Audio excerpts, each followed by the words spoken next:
Hello, my friends. Welcome on in to a lovely Monday stream. How are we doing today? Welcome, welcome, welcome, welcome. Good to have you all out here. Hi. Oh, we're back. Is this? No, this is not our first Minecraft stream back. It's our first Minecraft stream of this week, though. I'm very excited. You all might have thought I forgot. I forgot about the project we're working on today. No, I did not forget at all.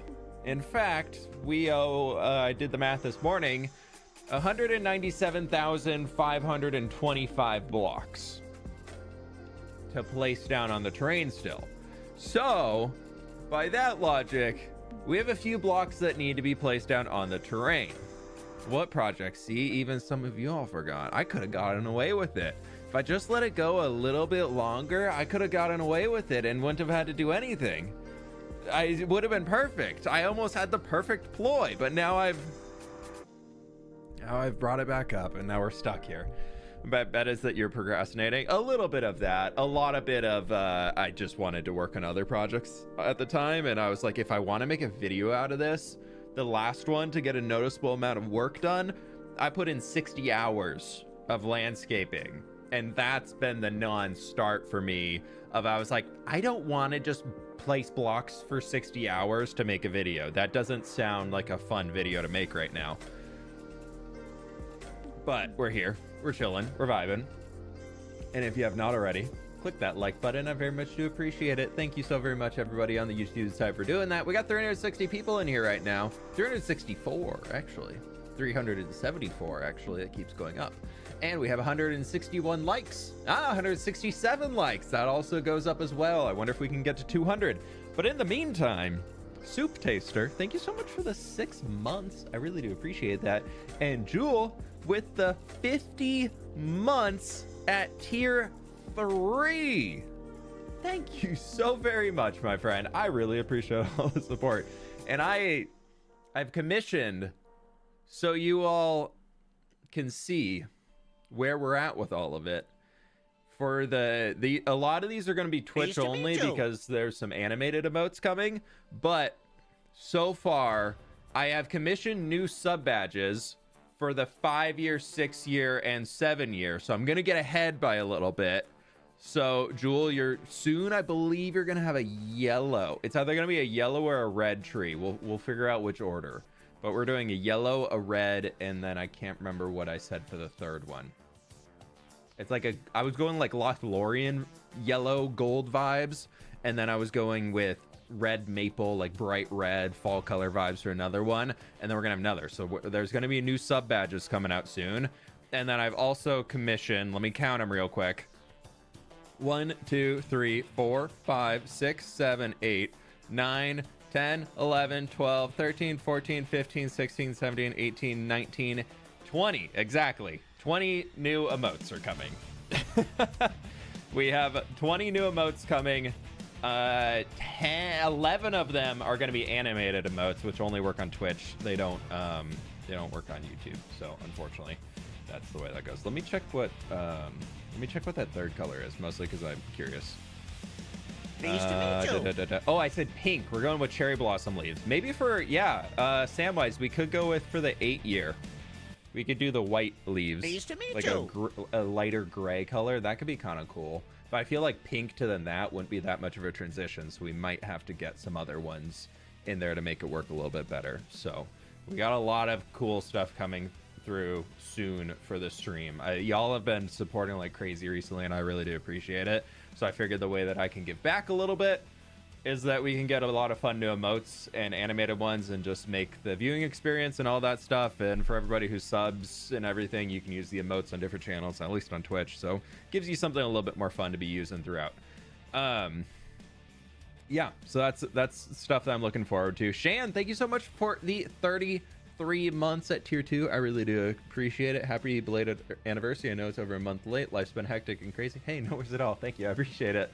Hope everything's been going good on your end. Stam, thank you so much for the 10 months.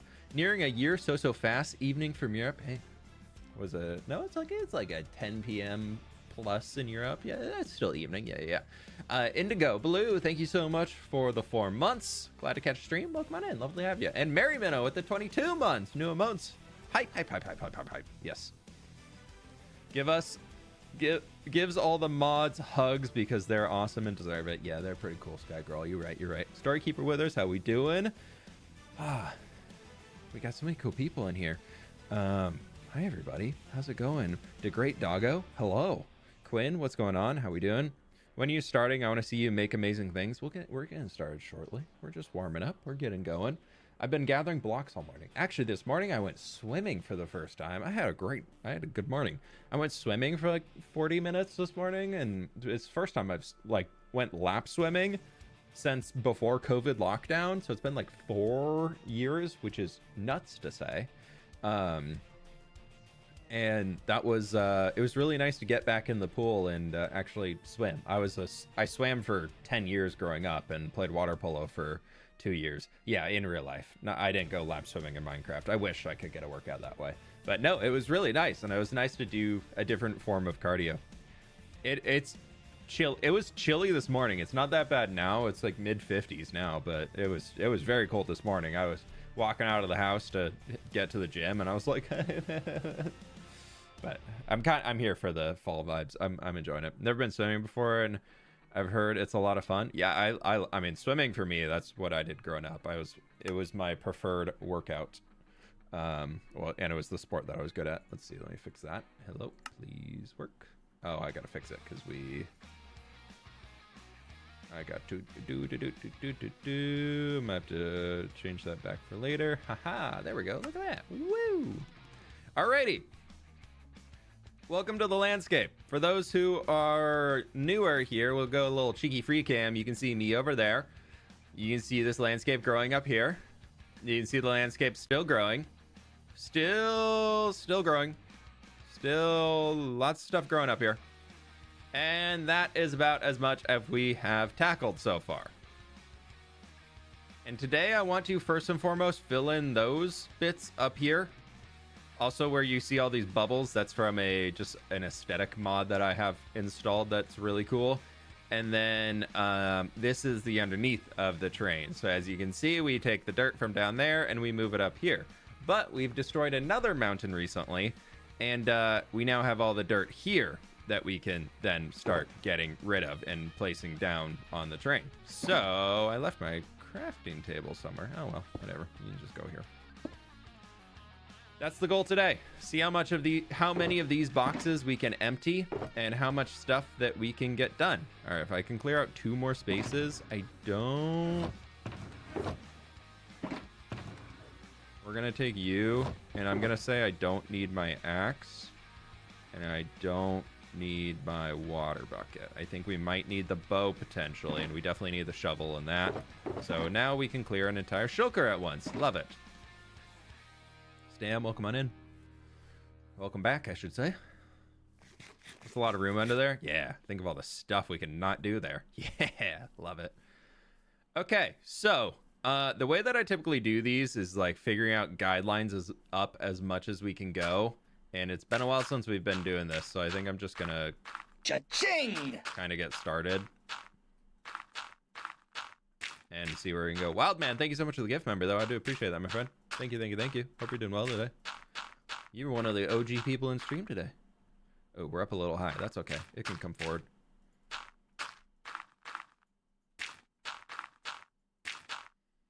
Yeah, look at us.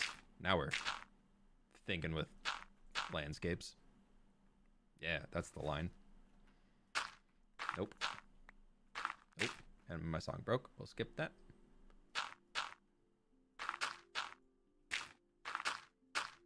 Yeah. Cool. OG representing Devil Spawn. Speaking of which, yeah. How you doing, my friend? Welcome on in. We got a lot of dirt to place today, so I figured we would just be chilling.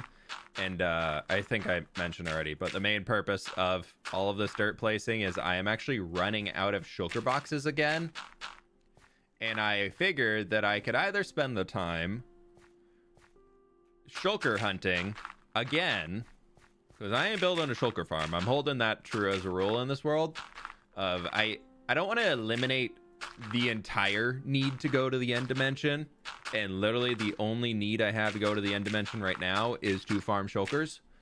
So I figured I would keep the need to farm shulkers alive by not building a shulker farm, and then with that, right now we need to unfortunately get a lot more shulker boxes. And anyways, long story short, figured I could either take the time to go do all that stuff, or I could probably do a similar amount of time and use that here to place some blocks down on the landscape, and we can free up some shulker boxes I already have. How many dragon heads do you have from shulker hunting? I don't really keep them. I actually just don't even pick them up.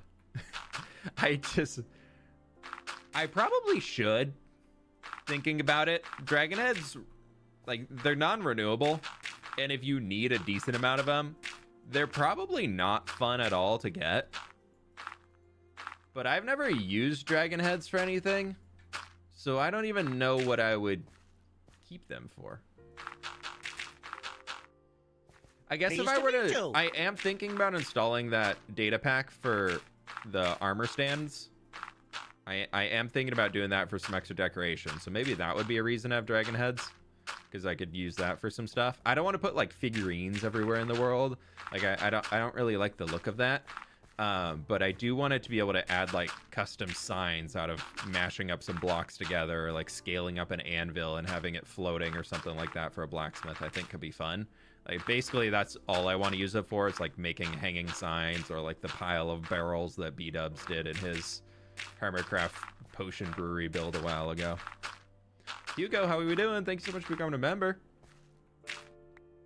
Please everyone hydrate. Always good to hydrate. I've been drinking so much water today. Oh.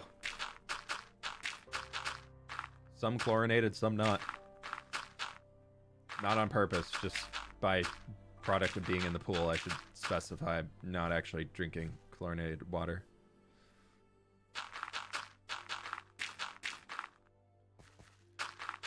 But that's okay.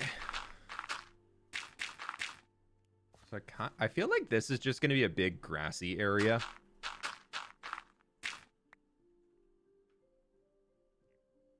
I remember in fWhip always used Lady Cots. I don't know what you're talking about. It never happened. I know. I'm lazy now. I'm lazy. I had my time of double dirting, and now I just can't be bothered. You see that block insta turn to grass? Nice. It's more, I think, now is that if I do the double dirt, it just takes twice as long to build. And I think that's one thing that I didn't really think about when I was doing it back then. Like all the time I'd spend with the lag spikes, as annoying as those were, probably equated to more time spent in double dirting than just dealing with the stuff as it goes. And two, I have a much more powerful computer now, so that those lag spikes don't even happen. And three, Minecraft optimized their lighting engine, so it actually just doesn't really happen through the game itself. So the whole reason that I was double dirting is kind of irrelevant now, unless you're trying to put gravel down on the train. And then at that point, I feel like I can just do like a little, like one of those things, place that in and then be good. Yeah, it's worth it. Like, I think it's the same. Like if you're building like a small little landscape area, it can be worth it to fill in like the terrain underneath. Just you don't have to deal with mobs underneath and all that jazz. But here, that's not, I'm not filling in down to the floor. There's absolutely no way we're filling in down to the floor. But there is a way, potentially, that we could get more likes on the stream. We do have near 600 people here on YouTube, and we're at 250 likes. So if you have not clicked the like button, my friends, please be sure to do so. I do appreciate it. Also, videos returning on Thursday. The newest video is flipping a house. Wish done. Me luck if only I could show you. I'm flipping a house. Ooh, good luck, good luck. You can always post in the Discord if you like. I scroll through there every once in a while. Take a look at all the latest builds people are up to. you have any plans for building on the terrain after it's done?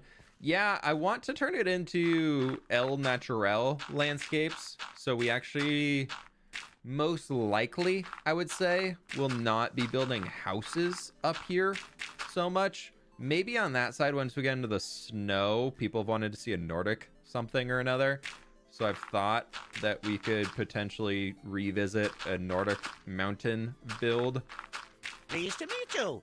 Then I'm kind of realizing that over time, I'm more or less just building everything that I built in building with fWhip just here again in a newer build style. So I don't know on that, but we'll see. It could be a possibility.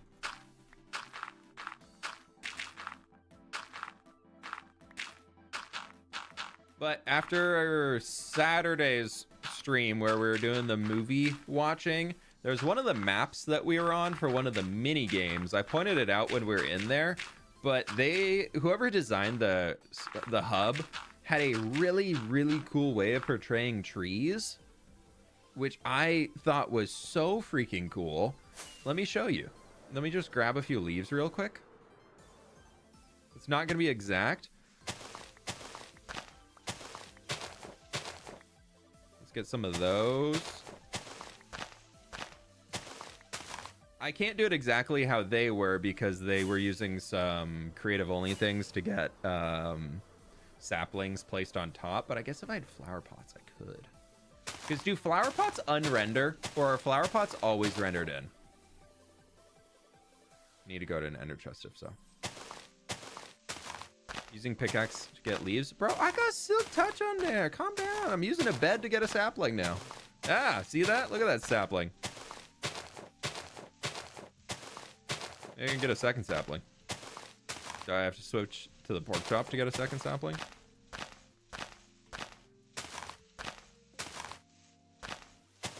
I don't have a fortune tool on me. Do I? No, I don't, but we got it. Haha. I must have missed that part. I was too focused on trying to beat fWhip in the mini games. Yeah, see, you might have won the battle, but who won the war? Me, because I got the build idea. But Pleased to meet you. I've always struggled with this in terms of coming up with a build idea that I liked, and I loved how they did it. And it was really cool because they're building as if the mountain was really far away. And if you look at mountains IRL, usually the stone faces are really massive. The thing that we struggle with in Minecraft tends to be that trees on the side of a mountain tend to look really massive because we build them at the same scale if we're down on the ground. So we need to create the optical illusion that we're really far away. And so what they had done was basically just doing this. So you have different sizes of trees that were all just little lines filling in the entire space. And then on the top of them, they were using World Edit or whatever to summon in some saplings and give it its little point as like a sapling bush, not just a flower pot. I'm on fabric. But then from a distance, it gave the illusion of being a little bunch of trees. And the saplings don't unrender, you see that? But so from a distance, I think at this scale, we might want to make them another like maybe 4 or 5 blocks tall, 6 blocks tall. But if we're trying to make the mountain look like this massive looming thing in the background, I think we can use that idea and just I think I have some more leaves in another ender chest in a shulker box. See, I got some mangrove leaves and some more oak leaves. Literally all they did was this. They just had a bunch of different types of leaves piled up nearby each other.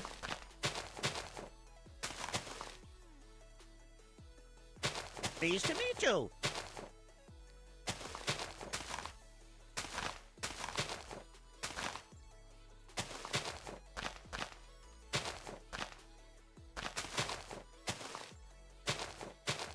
And then once we get a little bit lower, it might look a little stupid from up close, but like you can just make skinny trees with fences and leaves.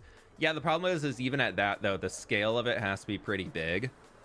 I'm trying to make it look like, you see that kind of works. We just have a harsh line on there and it's a very small test plot.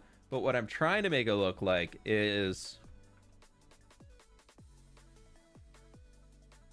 when you see a mountain that looks like, this is a really blurry photo. But when like mountains nearby me, IRL, look like this. Like this is the Pacific Northwest. This is where I live. And as you can see, they are just completely covered in trees outside of open stone face areas. But there's not, like, maybe you get some high mountain prairies. Like there'll be some wildflowers and things up there and all that stuff. Like this is, for those who live in the area, this is Snoqualmie Pass. You can see this is eastbound, that's westbound coming back home, loops down through there. And so this is what I want to try and create for the mountain range that we're working on. This is the effect that I want, and I think using a variation here of that, I think we can do it. That's where my brain's at right now, at least. Desgalos, good morning. How we doing? Welcome on in. What the pass was mentioned?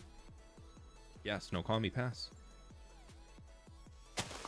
Probably really pretty to drive through right now. I had some friends who drove across the North Cascade Highway over the weekend. I got to check in with them and see if it was pretty fall colors or not.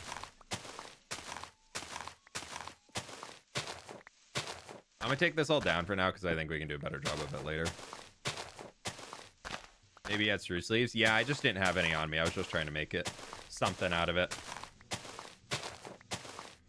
But I think the mangrove leaves, birch leaves, and spruce leaves, honestly, are probably going to be our best bet.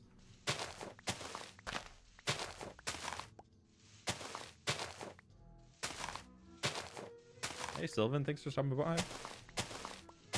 Come on in. How to mud brick wall as a base for some of those? Yeah, we could add some stuff like that. Kind of at the edges and everything to make it look a little bit like there's something there. But also at the edge of tree lines, you typically have a lot of underbrush, which is there because it's fighting for the sunlight.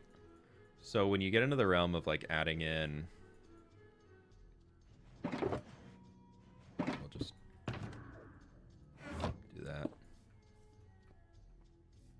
But when you get into the realm of adding in like a lot of like bases of everything, that actually takes away a little bit of the realism of the forest. But we could probably dot a few in and make it work. We'll just get rid of those, it's fine. Okay, back to dirt placing. That was what I wanted to show. That's like down here, I'm thinking we'll have some regular trees and things and like slowly scale them back to be smaller. But when we get into those side mountains, it's gonna be like almost an optical illusion that we're creating, that the mountain actually looks farther away than it is, even though we can't really do that because it's like, my end goal is to have like a giant glacier mountain in the back as like a centerpiece, almost kind of Mount Rainier vibes. And I'm thinking right now that Cha-ching! Like that's the style of tree I want to do on the lower scape before we get into the snowy regions, but really trying to make it look like it's really, really far in the distance. So we'll have very small trees that you'll basically just be able to make out a color of a forest, but you won't be able to make out that those are trees. Like, you'll know they are because there's the idea of it, and it's a little fluffy, but not so much. Desgatlos, thank you so much for the 10 gift members, my dude. I really appreciate that. Thank you so much for the support.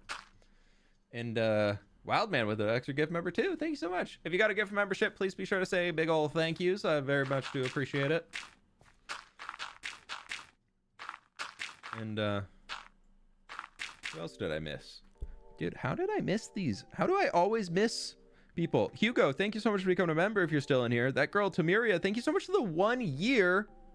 I have my genetics exam in an hour. So excited. This is keeping me relaxed. Hey, if you haven't left yet, thank you again so much. And I'm sure you're going to kick some butt. Good luck. Nat Renee, thank you so much for the 32 months. I really do appreciate that. Thank you, thank you, thank you. Lady Kotso with the 28 months. So basically, it's the Bob Ross Happy Little Trees style of tree building. Exactly. Every little tree needs a friend. It's true. Truer words have never been spoken. I live in a very deserty area, so the only reason I know what mountains look like is from Breath of the Wild. Isn't that what's kind of cool about, I don't know, about like where people live IRL and everything like that? Like, I feel very lucky to be from the Seattle area because you get everything within a few hour drive, more or less. Like, we have rainforests, not your hot weather rainforest, but we have rainforests. We have pretty dry, arid deserts in eastern Washington. We got the mountains. There's like every biome you can think of is pretty much here.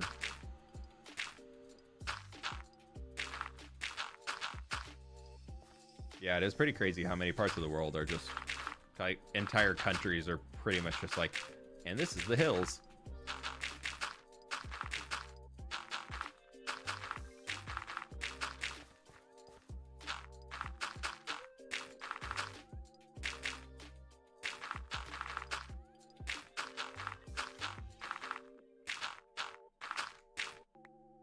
Temperate rainforests. We have some in Appalachia as well. Yeah.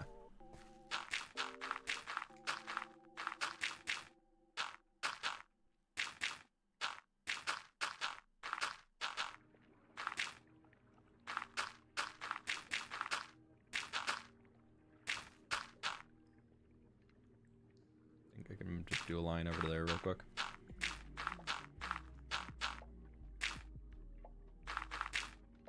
Close enough, because that'll kind of come back in here. So this, and then up here it'll invert at some point. I don't know. We shall figure it out as we go. Move from a tropical area to a prairie. Strongly don't recommend. Oh, Emmy. Oh no.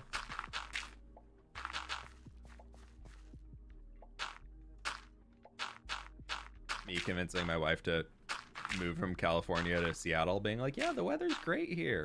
Yeah. I know she's been here so long, she likes it. Haha.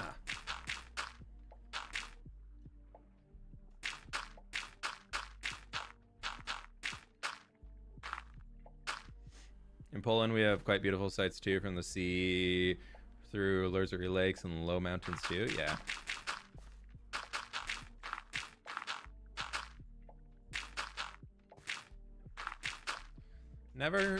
Never been out that way myself, but maybe one day.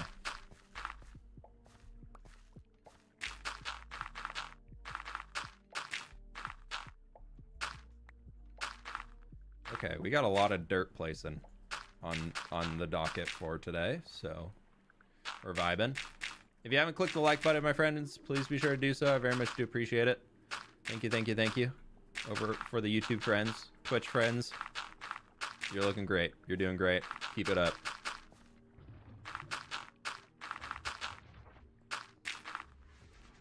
Lived 10 years in Florida and never got to the point that I liked the climate. I feel like Florida goes through phases. And then in between each phase, everybody's like, oh, this is the best time ever. This is amazing. And then next week is like flying alligator season. And then the week after that is the cicada season. And then you enter 3 months of hurricane season. And then after that, you're like, oh my God, we got 2 weeks that are just amazing. Like perfect 80s and sunny. And oh, it's gorgeous. Best time ever. And then after that, you're then like, all right, time for some more monsoons. And then we need our few months of like fixing from all the hurricanes that we had. And then like, but that time, oh, it's so good. And then you get into the Christmas season, and it's just pouring down rain. And then you're like, but February, oh, it's gonna be beautiful again. Never been myself, but that's just my assumption of how it really goes in Florida. Then there's the iguanas falling out of the trees season. How could I forget about that one? Oh, you're right. True. My bad. I forgot about the iguanas falling out of the tree season. That does that come before or after Sharknado season? According to fWhip, there are 50 seasons in Florida. Yeah. I'm pretty sure that's scientifically proven. Don't at me. Pleased to meet you.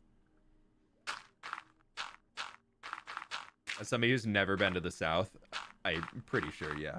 I know exactly what I'm talking about here. And we're down.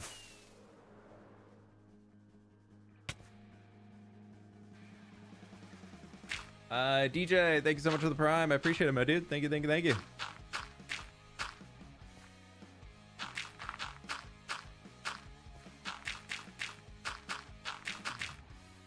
What state do you live in? I'm in Washington.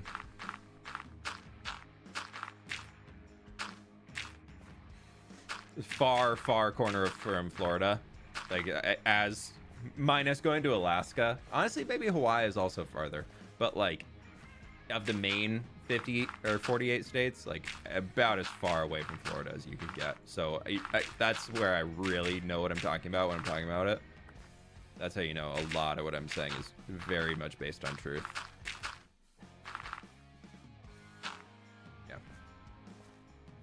Was one place you'd love to visit? I've always wanted to go to Southeast Asia. I just think the landscapes are just so beautiful, like just the climates and everything. I've always wanted to go. My grandpa went on a biking trip once there, where he just biked across, I want to say, parts of Indonesia and Thailand and just like that, a few other countries down in that area. And I just remember seeing some of the photos and everything. It was just so cool. And that's one thing that I get like a lot of travel anxiety, but I still think that's like one that one day I want to have the opportunity to go.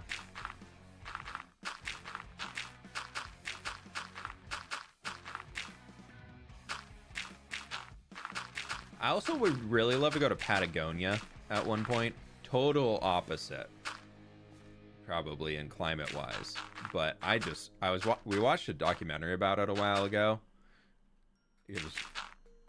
Sid and I, like, when we were like, I don't know, what do you want to watch? I don't know, what do you want to watch? We so often will just go to some like Discovery, not just National Geographic, that's what it is, nature doc. I just watched through that. We had one that was based in Patagonia, and I was like, wait, I want to go here. This is so cool.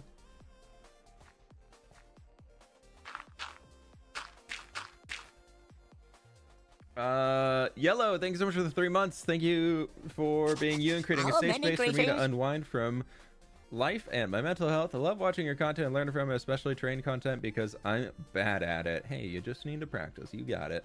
Much love and hope all is well. Hey, thank you so much. Thank you for the 3 months. I appreciate it, and glad to be hosting a space you feel comfortable in. Thank you so much for stopping by. The Snot Otter, thank you so much for the 4 months, dude. Great joke. Oh, so you so funny. Oh, you. Sorry, they asked me to not share their message, but they left a really good joke on the message. They asked me to not share, though. Jewel, thank you so much for the tier 2 gift sub to Green Knight. Thank you so much, my dude. I appreciate it. And Green Knight, if you're looking for a Minecraft server to join, Jewel got the hookup for you. Remember going to Florida for my grandfather's funeral, and we slept in our camper and woke up to discover the screen door was covered in flying cockroaches. Ooh, fun. Great experience.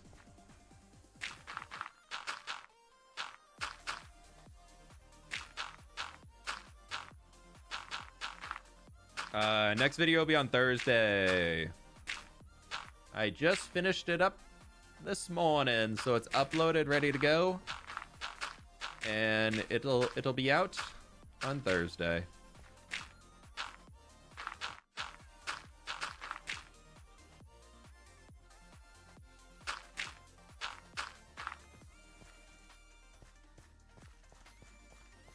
There, remove.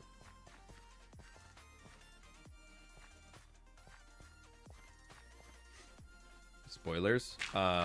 We had spoilers on the last hardcore stream already, so you know. Also, if anybody's on Blue Sky, yeah, I know, new social media platform just dropped. Very cool. All the cool people are on it. Oh, many greetings. But I've posted a few spoilers over there.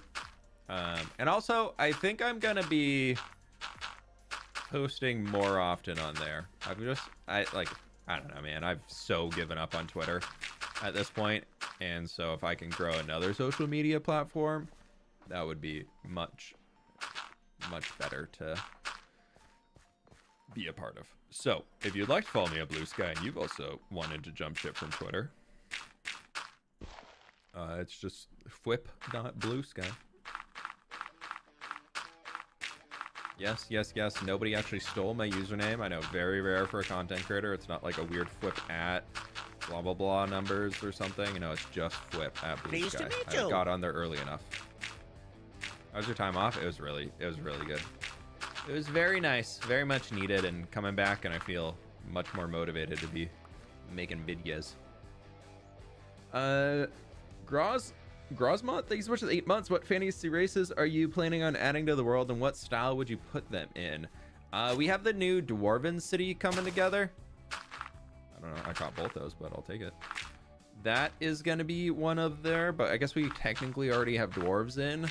But that's going to be a little bit more of like an industrial version and grander, more intricate stoneworks than we currently have in the existing Dwarven style, just because I wanted to do something a little bit more fun. That's one of them. We recently introduced Murlocs in here. So we have Murlocs. They have one little tiny camp, and I want to add more of them throughout. As far as other fantasy races, I'm not too sure yet. I want to focus a lot on building spaces for the different like Minecraft sentient ant mobs. I think could be fun, which does unfortunately include piglins. Oh, many greetings. So there could be a potential nether something happening. I've always wanted to. Like I've always wanted to build a piglin city. And like give them a space in there in the nether that like is really just there for the piggies. Greetings. But just building in the nether, man. I've thought about doing elves, but I don't know. Oh, many greetings. Honestly, if I did elves, I would probably take inspiration from some of the elven cities they show in Rings of Power. Like, I think that's the style of elves I would go for. Not really like wood elves or tree elves or anything like that, but just that very fancy, just grand, beautiful architecture that they have in Rings of Power that they show in like season 1. We haven't finished season 1 yet, so no spoilers, please. Biddies, what is going on here, yo? Jewel, thank you so much. Oh, many greetings. Oh, we kicked off a hype train. That's what it is. Okay, Jewel, thanks so much for the 5 gift subs. Thank you, thank you, thank you. And Jinxie with the 1,000. Excellent choice of biddy there. Thank you, thank you, thank you. And Jinxie with the 5 gift subs. Thank you so much. Level 3 hype train. Y'all are awesome. Thank you, thank you, thank you. Oh, my resub didn't show up in the hype train. Oh no, you were too early. Now we got to coordinate to unlock the gritty goose. Oh, many greetings. Thank you, everybody. I do appreciate it. Thank you, thank you, thank you. May, thank you so much for the 100 biddies. Oh, many greetings. I hope people feel greeted. I really hope they do. Otherwise, we got to run it back.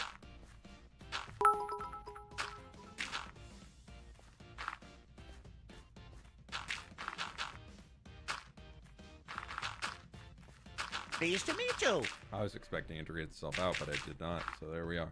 Swimmer Girl, thank you so much for the 7 months. Finally gonna see you live since I'm taking vacation for my birthday this week. Ooh, happy birthday. An excellent choice. Treat yourself for your birthday.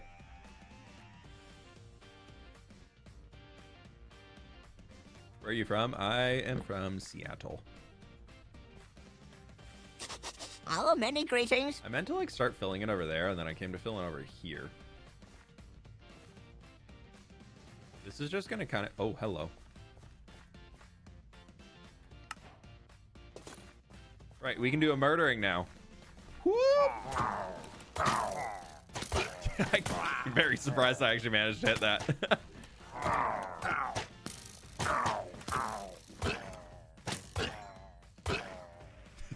Just full on 360 smash. Oh, I'm in a mood today, apparently. What level is that? 3? Yeah, we'll keep it. I'll put it in the box. Oh, I'm so good.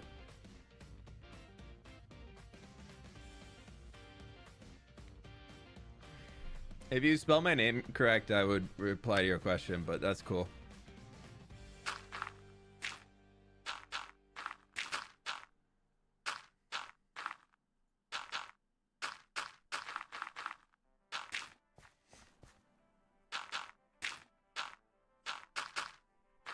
Yeah, somebody's got to clip the 360 no scope.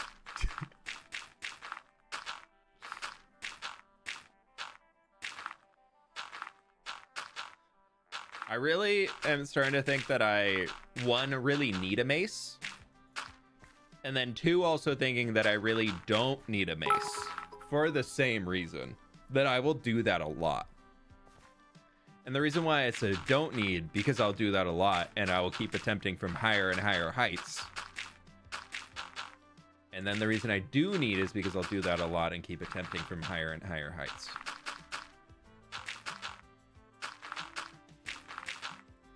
Just got a style on everybody. People are saying I'm faking in the hardcore world and obviously could never have survived this long. No, dude, we gotta bump it up. Stan, thank you so much for the biddies. I appreciate it. Thank you, thank you, thank you. And the gift sub. Thank you so much. And Mitt Spirit, thank you so much for becoming a member. Appreciate that. How are you? Haven't been able to catch the live stream for about a month. I'm doing good. Hope you're doing well. Hope everything's going all good on your end. Thanks for stopping by again. Lovely to have you.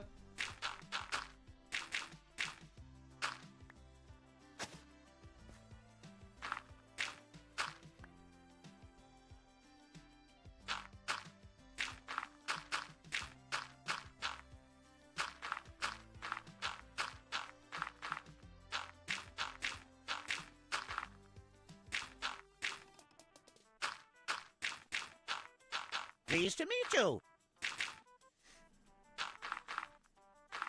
Okay. I'm sorry, I don't know how to say your name. Welcome in, Raiders. What's the Y on the top of this mountain? We're currently at 121. Up there, I think, is like 180. Something like that. Can you please do a more realistic mountain range some way down the road, maybe inspired by the Austrian Alps?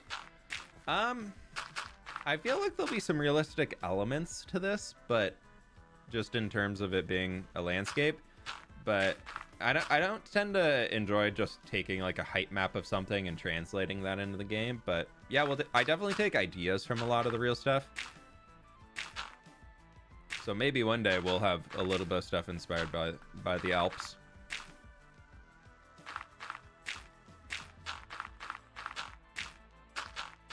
The thing I'm building right now is like a plateau region or a highlands region that would then lead up into the mountains. Because the thing that I tend to not enjoy too much about Minecraft mountains is that they go directly from a plains to a mountain. Like that actually is a good example of having a plateau, but most of the time it just like goes like whoomp up.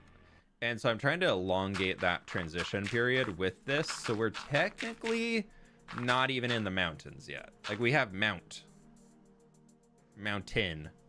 and that's would be the S, and then that'll keep going all the way around. But like we don't have a whole mountain range up here yet. Gotta say, by the way, you're one of my biggest inspirations in building. I'm working on a big city project in creative right now, and when I need inspiration, I always watch your videos. Hey, thanks so much. I appreciate it. Good luck. Sounds like a cool project. Hardcore world is like really impressive. Thank you. It's been a fun journey to go on, and sometimes I do wish I was making it in creative. I will tell you that much.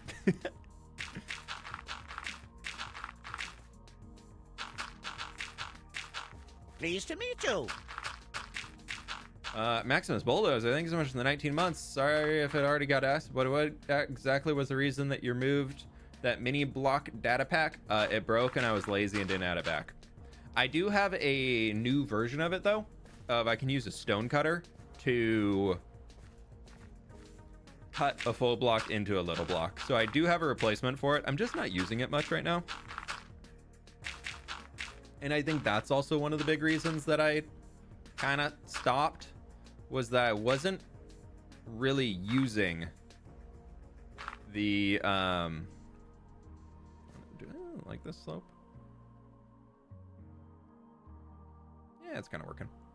But I wasn't really using the mini blocks. Like, they were just kind of there. And I was like, ooh, what's the Wandering Trader give? Oh, this is so cool. I'm gonna collect all these, blah, blah, blah. And then I'd spend so long collecting them and doing all that stuff, dropping them off. And then I would never use them. Like, I was just never there. I just have a double chest that's just stacking full of them. So I just kind of was like, I don't need that data pack. But the one that I do have now makes them more accessible, a lot more easily. And I think with that, that means that when I want them, I can use them and get them instead of needing to go through the annoying process of getting all the stuff to be able to make the things and blah. So that the main reason was just that I don't use them too much, and then it stopped working, and so I just deleted it. But I got a new one now that kind of works. Any thought on transitioning the hardcore world into regular survival world? I don't think I'll ever do that on this one, but I do think once this hardcore world ends, whatever that might be, whenever that may be, hopefully not anytime soon, because I have a lot of projects I want to finish first.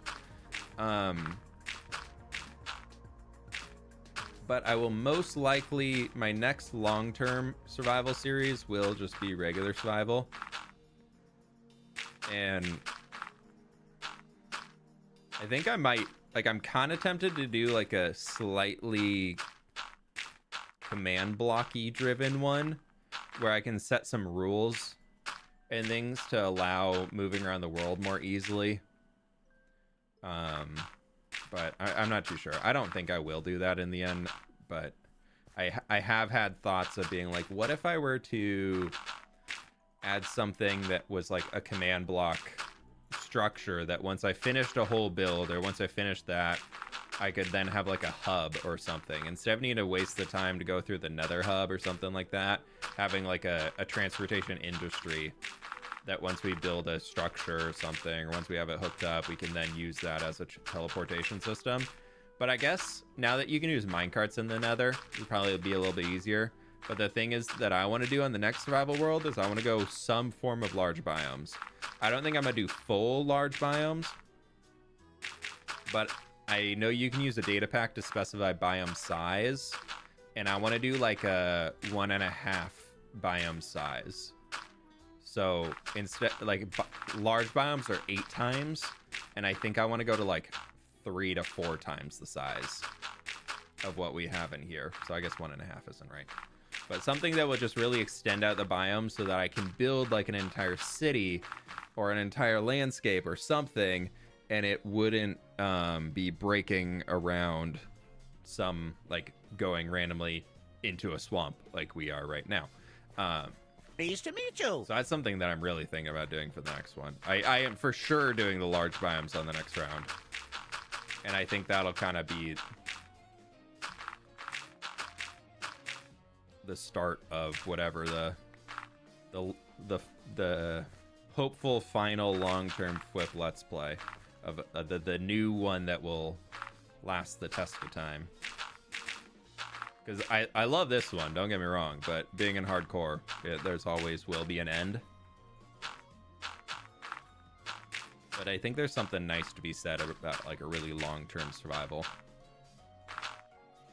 And I don't want to add any mods like the Waystone, because I think I could achieve the same thing through command blocks and just like use an alt account to log in and like set them up, so even the main account doesn't ever have to go into creative or anything.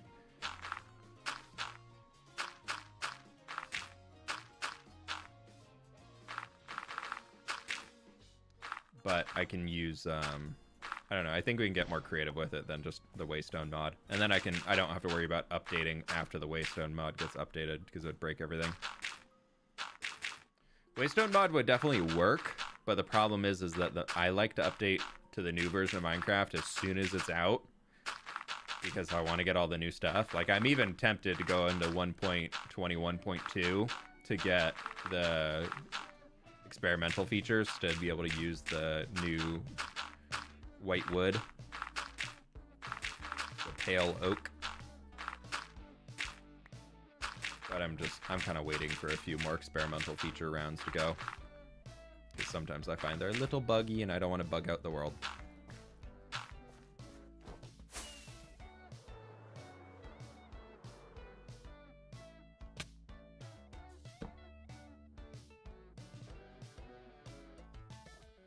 When this one ends, will you do another long-term movie, like a memorial of all the years spent in it? If I were to do a movie of the entire world without cutting things, the movie is going to be many, many, many days long, which is the current issue with that.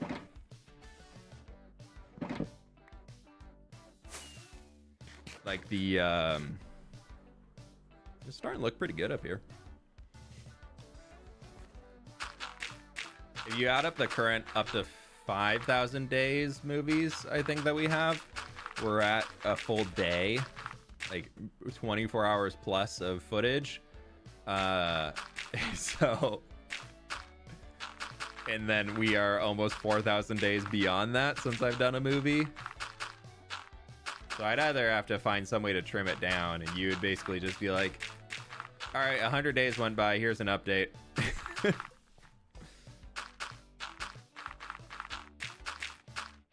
Just got here and see fWhip building over a scary area. No, it's water. See, you just fall right down it. Whee! Safety. Not spooky at all.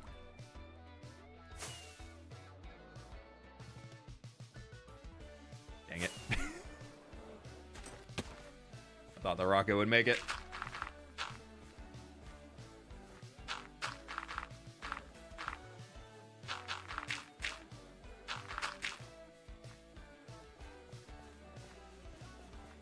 I'm gonna divide this into two parts because it's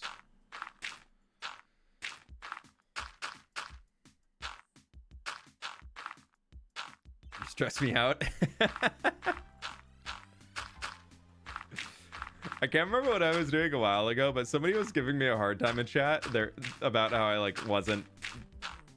never did anything daring, and I was like, watch me, and I was like, I'll do a water bucket trick right now.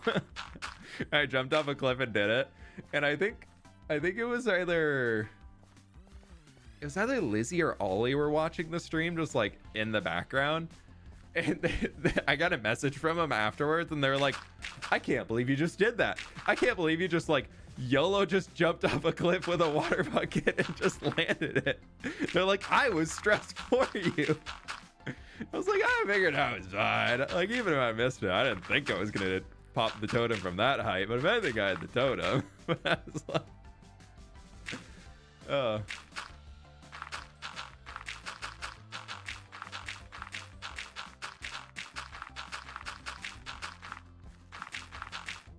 yeah, the reason I stopped doing the 1,000-day movies though was they just stopped performing super well, unfortunately.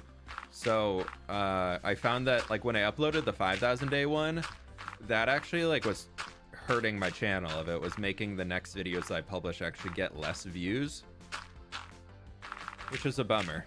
And it was, so yeah, I don't know if, I think that the movies were like a trend the same way 100 days were very much a trend for a while, and people were just going hard on doing those. And I am very fortunate to say that the 1,000-day movie trend worked out very, very well for me. I'm very, very lucky to be one of the people who I think has one of the highest viewed 1,000-day movie videos on the platform currently on the YouTube side. It's like 14 million views or something like that, which is just absurd on a 4-hour video. So yeah, I love that worked out well. It did, but I didn't want to become one of the people who was only getting views based off of movies, because that's not the way I want to produce content. I like weekly videos, and I know a few people who I'm friends with became like really, Pleased to really meet big you. 100 days creators when it was going, because they were like, ooh, I see this trend. I'm going to try something new. And they dove headfirst into 100 days, did really well on it. And so they were like, ooh, I'm going to keep going because I was doing really well on this. And then then after the trend died out, their channel just has never recovered. And so anytime one of those trends comes around, I'm always like, I'm going to stick in my own lane, but do it in my own style. Like, I want to use the trend where I can to benefit what I'm doing, but I don't want to live by the trend, if that makes sense. So, yeah. Marcel, thank you so much for the 17 months. Hope you've had a good rest and got a chance to chill the burnout, dude. Getting back from the trip, I feel so much better. I'm very, very happy that I took time off. It was very needed. I guess we can fill in this a little bit over here. Weekly smaller videos are better. Yeah, that's what I'm trying for. I definitely still like to do big projects and videos because that's what I want to do. I just have the problem of figuring out how to turn the big project into a thumbnail. Because some of the projects that I want to do, like just slaving away on this thing and getting a lot of dirt placed in and getting this landscape going, it's hard to make an interesting video out of that. Unless I just spend weeks on it.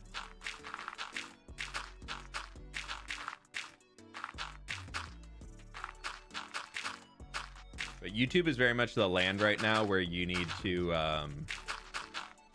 videos are built around what you want the thumbnail to be. Whereas a few years ago, it was the opposite of like, you'd make a really cool project and then like, that's what kind of drew people in.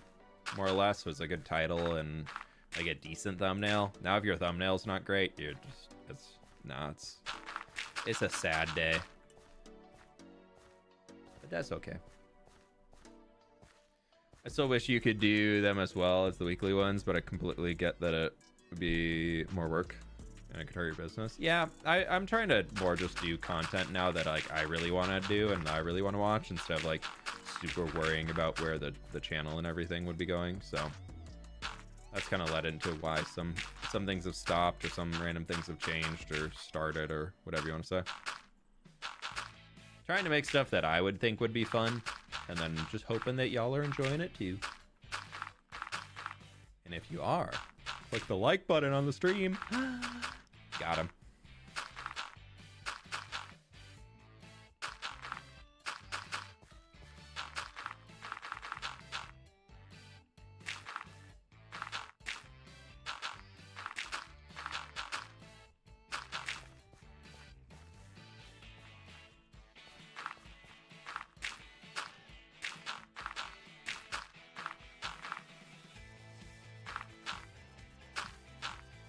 Do that. That'll work.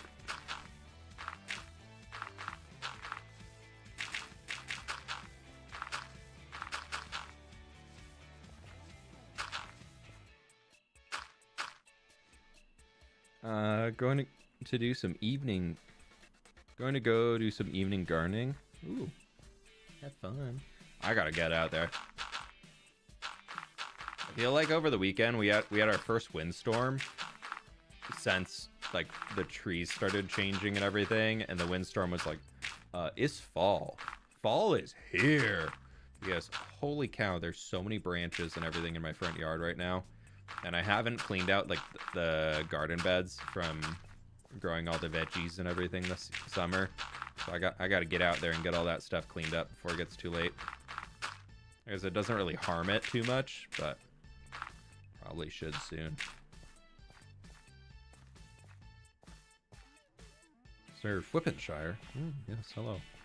Greetings, subjects.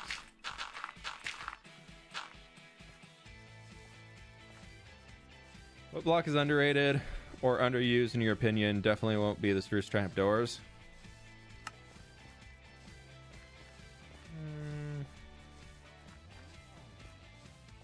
You know what? Top of mind, because I saw some people in Linksy's chat hating on it yesterday. Dead brain coral. I think it's one of the better of the coral blocks, especially from far away because it gets a cool dark color.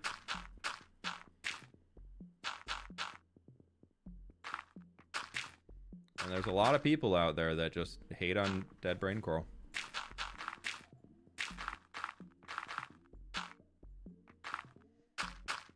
Stam, thanks for hanging. You have a good one, all right?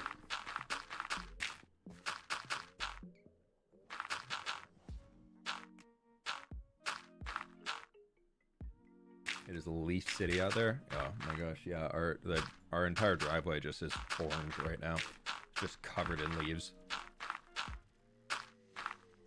What's your favorite block? I think my favorite block right now is probably Polished Tough.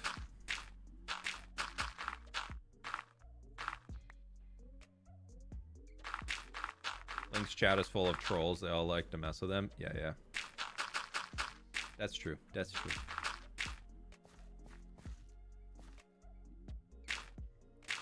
To be fair, though, Linksy does make himself pretty easy to mess with. I don't even know if it's on purpose or not, but he does open himself up to be messed with, and he's a really good sport about it when people get him, and I think that's part of it. I think that's like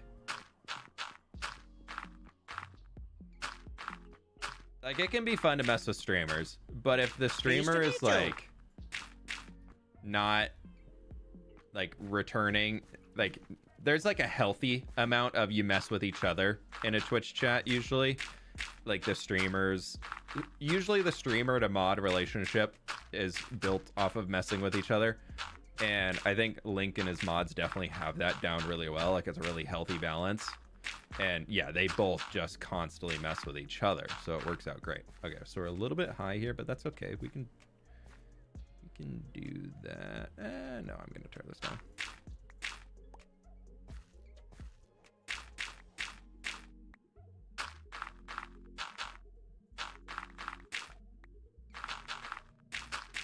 Pleased to meet you.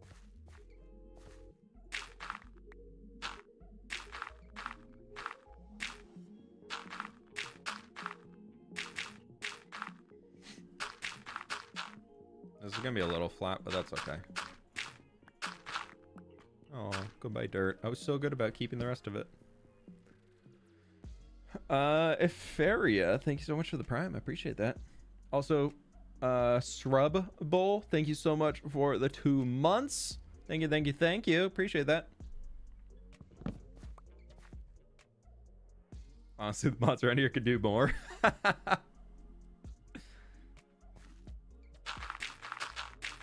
Yeah, y'all are pretty nice, I'll be honest.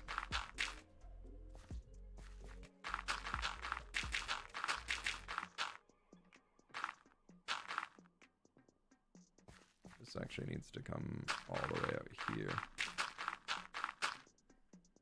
Because I'm going to try and like, I don't know where that's going to go. We're just going to not do that side.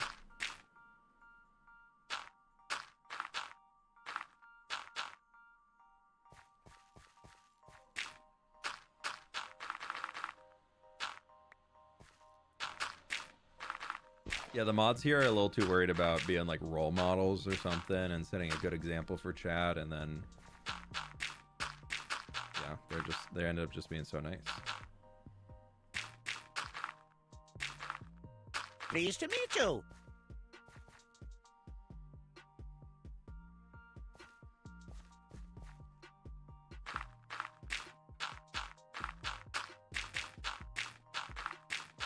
That King Noob, thanks so much for becoming a member. Will you make a Swiss village on the mountain? I'm not really planning to make any buildings on this mountain currently, but that could change. I mostly just wanted the entire landscape of just like forested pathways and eventually leading across with like a big road mountain pass. But I guess that would make sense probably for some sort of building to be at the top of the mountain, like along the pass for like the donkey way station. That's how we transport across the mountain, is via donkey. I don't know if we're quite in ski resort territory. I don't know, how ancient of a sport is skiing? I know surfing is like very ancient, But like, how Pleased to ancient meet is you. skiing? Because to me, it doesn't seem like thousands of years ancient in the way surfing does.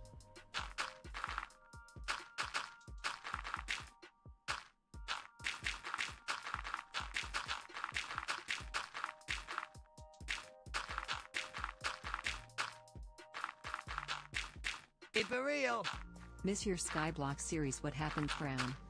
Teddy, thanks so much for the dono. Skyblock just kind of, I really lost interest in it, to be honest. I got to the point where like the last 2 episodes to record, I was like, I'm not having a good time. So yeah, I've kind of realized that Skyblock for me is one of those things that I enjoy for a little while, and then I'm like, I'm done. So yeah. It was fun though. I think it's something I want to revisit again, but I think I want to do something that has like a few mods in it for Skyblock just to make the game a little bit more interesting. But I find Skyblock for me becomes one of those that very quickly turns into more grind than fun. And that's coming from a guy who sat here for an hour placing dirt. Sometimes for me, Skyblock just feels like I'm just constantly working off of very, very low rates to get materials. Like very, very small amounts of materials can be made and produced, and then I'm just like trying to survive to make things happen with that, which I guess is the point of Skyblock. But to me, that just kind of turns into a little bit too much of a grind.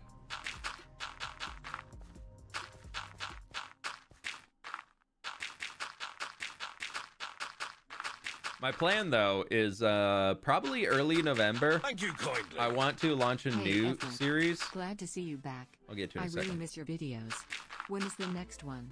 Also, always wanted to ask, why didn't you put the Star Trader instead of a plane on the starting soon screen? Because that's a good idea. That could have worked. You know, didn't think about that. The Star Trader part, didn't think about that at all.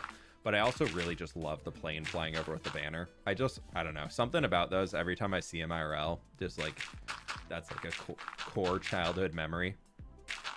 Because those used to be pretty popular here in the Seattle area.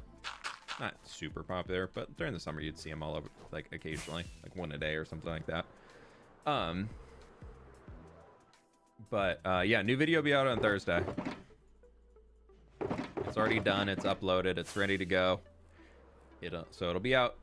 Regular videos are coming back starting this week. Cha-ching! And then Wildman, thank you so much for the gift membership. But anyways, what I meant about the new series is I'm starting a new single player hardcore series that's probably going to be something that's going to run through the holiday season. For just something fun to do, honestly, just to experience some day one Minecraft vibes for a while. There's gonna be video only, most likely. Maybe we'll stream, I'm not too sure. But I want to do kind of a version of a Skyblock, but have it be hardcore on an island. So instead of spawning on a Skyblock, it's just an island in the middle of the ocean. So one, you don't have to worry about falling off.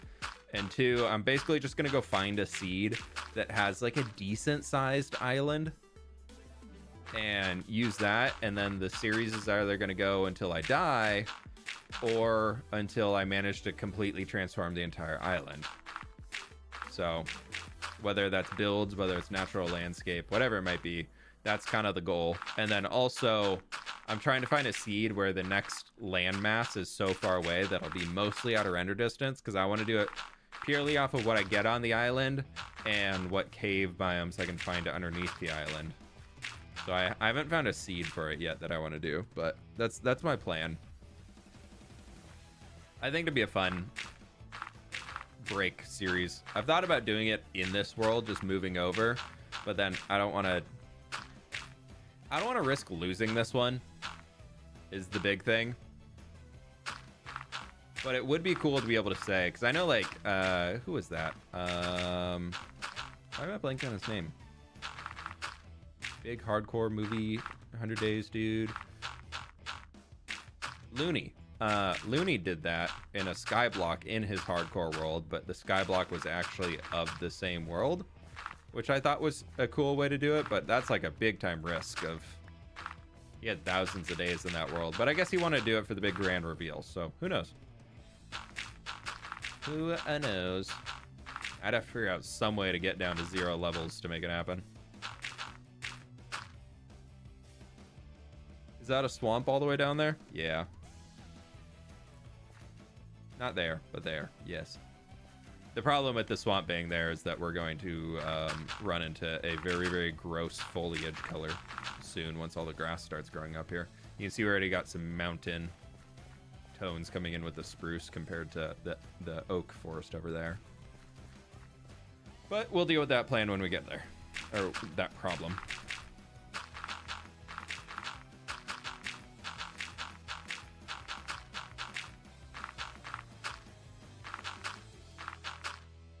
I think I want to do a line here in the middle. I like when I come through and break it up into smaller pieces.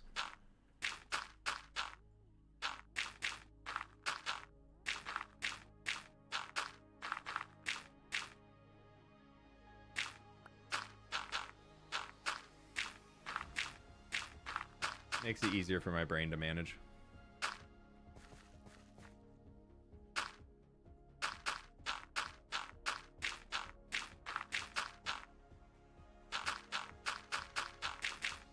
So how's everybody's Monday been going so far? We vibing? Do you think you want to try a different build style, switch it up? Yeah, I'm kind of... I'm thinking I will. I just don't know what yet. Part of me wants to go like very fantasy vibes. But we'll see.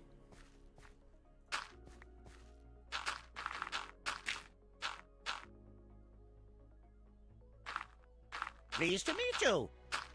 But also part of me wants to do like a cool, like very stone focused something.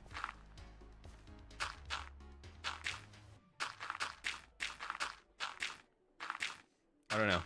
Like we had the other thing that we're talking about a lot when we were in the movie thing was they had a really gray toned build that was there to symbolize black and white movies. And that was fun to look at and see, and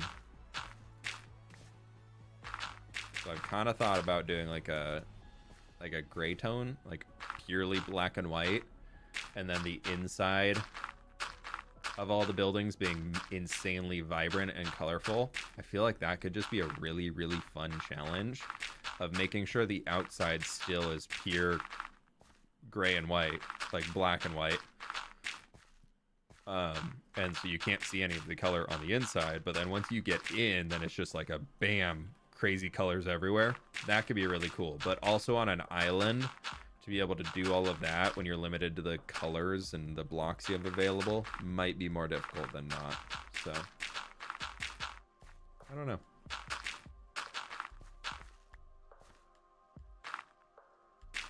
I'm at work right now. It's going okay. Not as busy as I thought it'd be. Hey, there you go.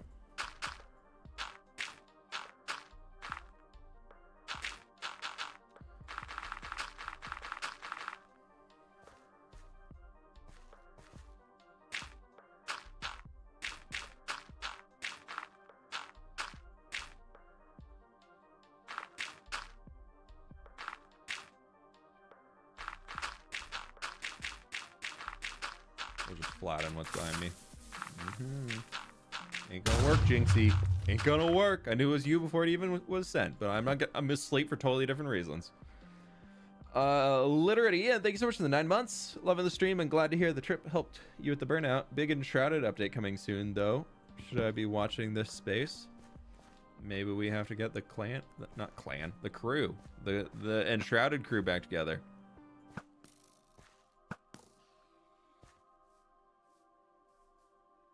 Maybe. Yeah, he's goner.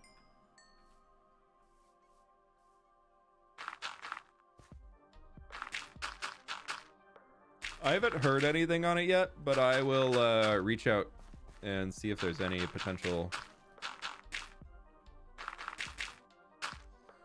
things coming up.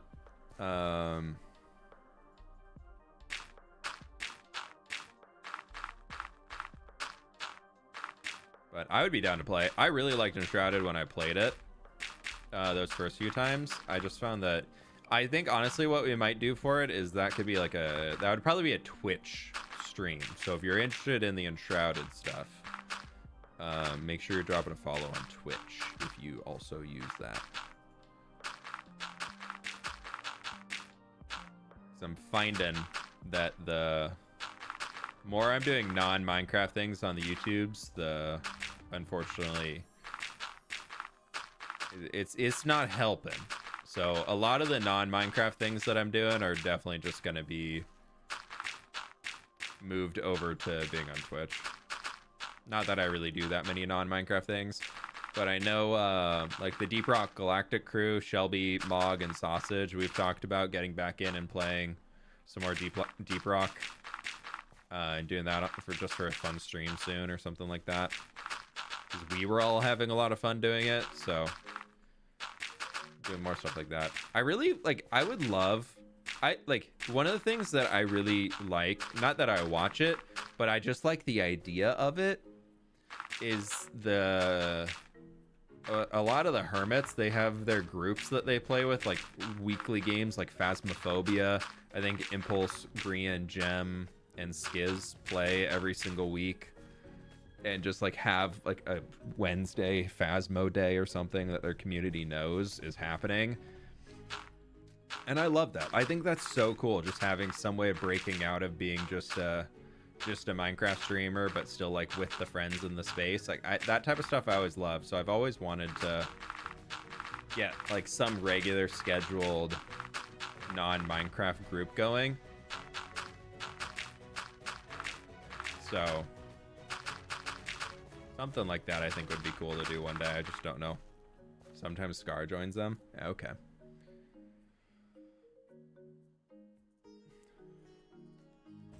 That's actually not a bad idea to make another channel for non-Minecraft. I think the problem is, I have on my shirt down here.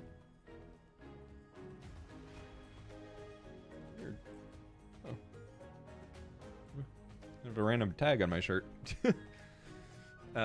Down for a weekly Civ game.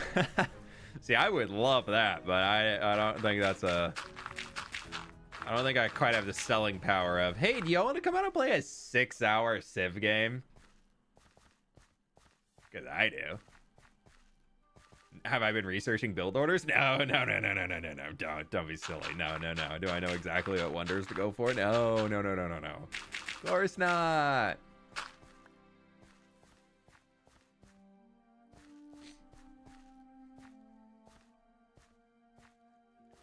There we go. That's that corner done. Dirt. Let's see.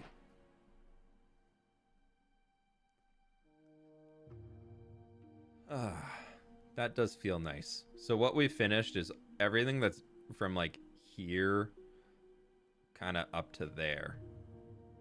I like the look of that a lot. I still want to fix that thing, but I don't really know. I don't really know where I want the... we can see if we can help it a little bit.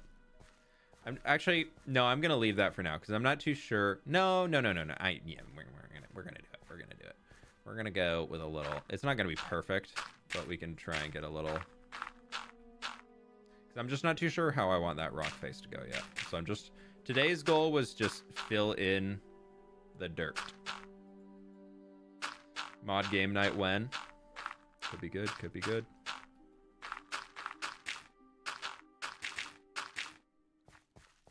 Why do I feel like Eggs is just gonna school all of us?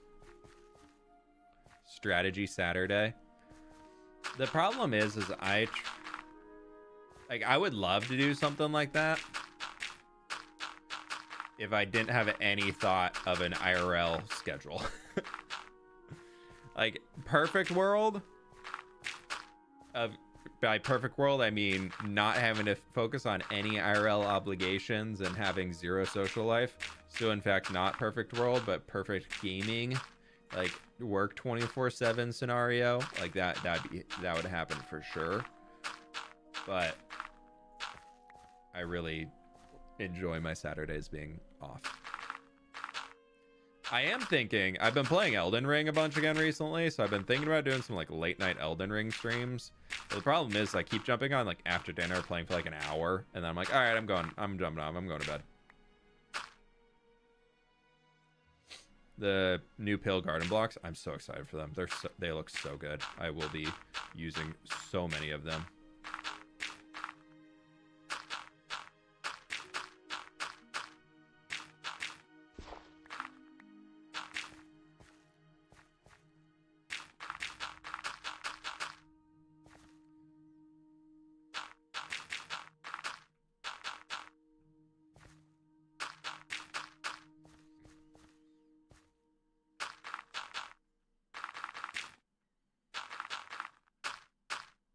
Maybe like a Lancet had happened, so maybe that's why it's a little lower. Could be. It's not a bad idea.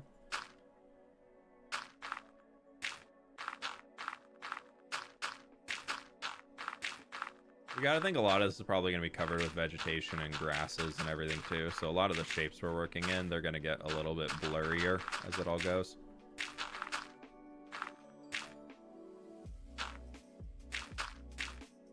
Why would I school you guys? I like gaming, but I'm horrible at it. Oh yeah, I was just thinking you're just some like god tier strategy gamer over there.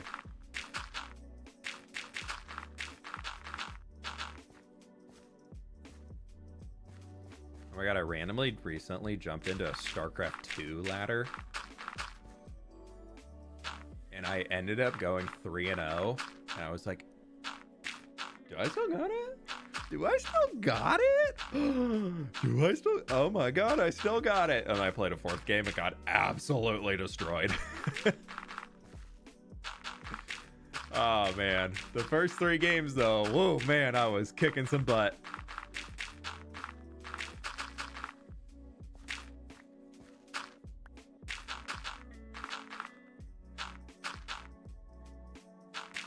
Just imagine that on a Minecraft game night, they would just be building geese and boats and exploding things. The mods. If it's Pokemon or Zelda, I'm good, but anything competitive isn't my strong suit. Yeah. Mods Among Us night. Dude, I haven't played Among Us in so long.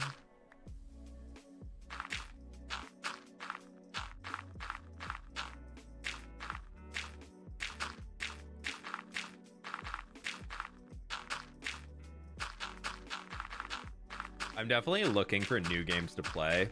I have realized that I'm a little bit done with my WoW try-hard phase. I'm still enjoying playing the game. Like when I'm playing with friends and things, but I've hit every goal that I came into the new WoW season with, that I care about hitting without needing to commit a lot more hours of time in order to do it. And like basically I've hit everything that I can hit without joining a raid guild, and I don't want to join a raid guild. Like no part of me wants to be on a raid team schedule right now in WoW. Which for those who are not familiar, basically committing to 2 to 4 nights a week of 3 hours of gaming and playing WoW is what a raid guild would be doing, at least at the level that I play at, and I don't want to do that. So yeah, I hit every goal that I wanted though. I'm already done. I think you might like Small Land if you haven't tried that. What is that? How fWhip did that one video where all of his friends were fellow fWhips, but part 2, it is mods. That could be funny.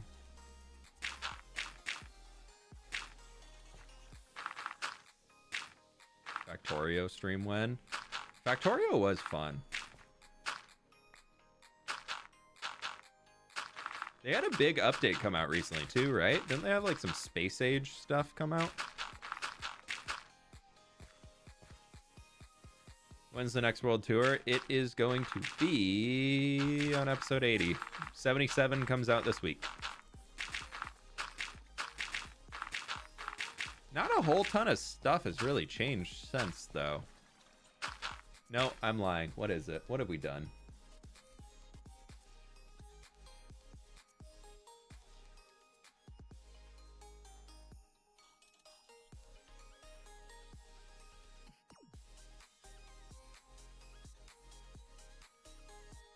Okay, so 70. Where did we... Was this 70?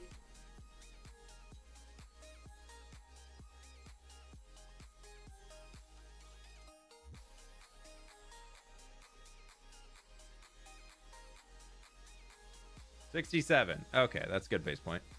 67, 68, 69, 70. Okay, so since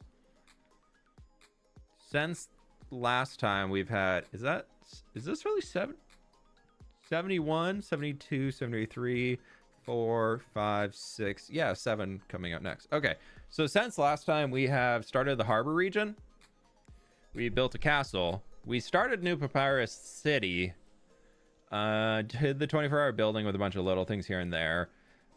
We did all the donkey way stations and started off the dwarven place with the gatehouse, and then did the little mining village. Okay, so I guess there's a decent amount of stuff since last world tour, because last time we did the auto crafter and did all that stuff.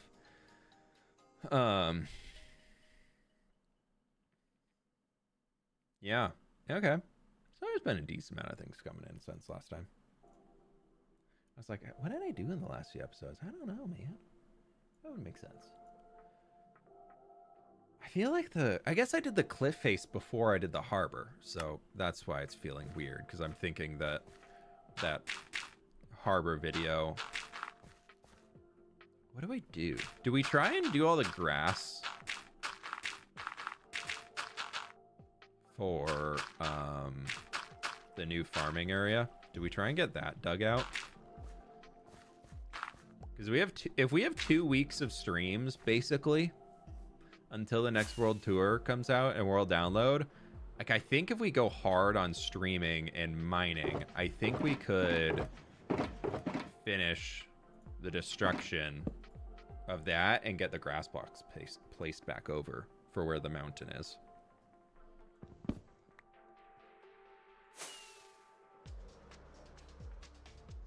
We could start that. That would be, I feel like, because that at episode 70 kind of is where we started tearing down that mountain. So I feel like that's a pretty good nod to actually finish it. I think that's a good idea. Maybe I'll start planning out for that. I'm actually gonna do that.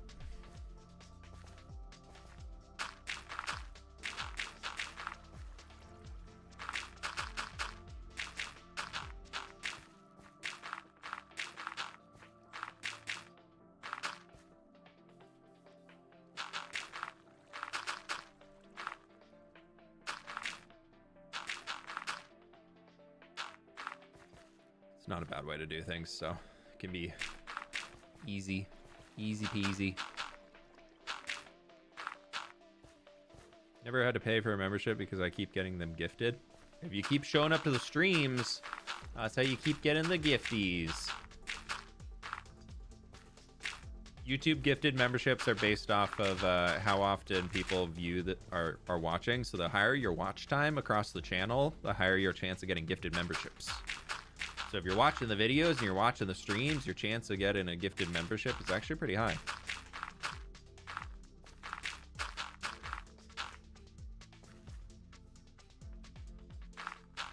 Which, to be honest, like the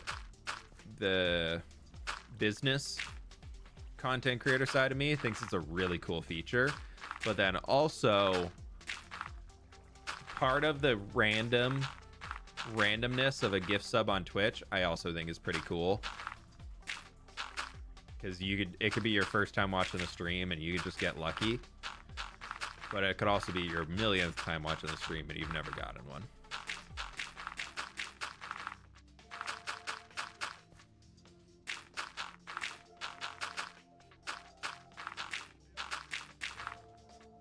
But then we also do run into the issue on YouTube where if the gifted one has run out for somebody, it instantly puts them back at the top of the tier list to get the next one, which is kind of weird.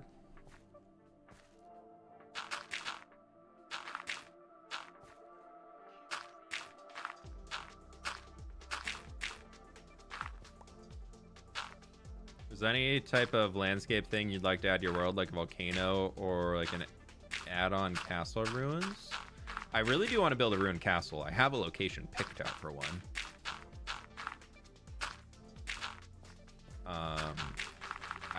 I've also wanted to build a volcano. I think I'm gonna get through building the glacier first before we go volcano, but I have thought about doing some sort of volcano. Could be fun. And doing one of the big glass storms of exploded glass and everything going up into the sky.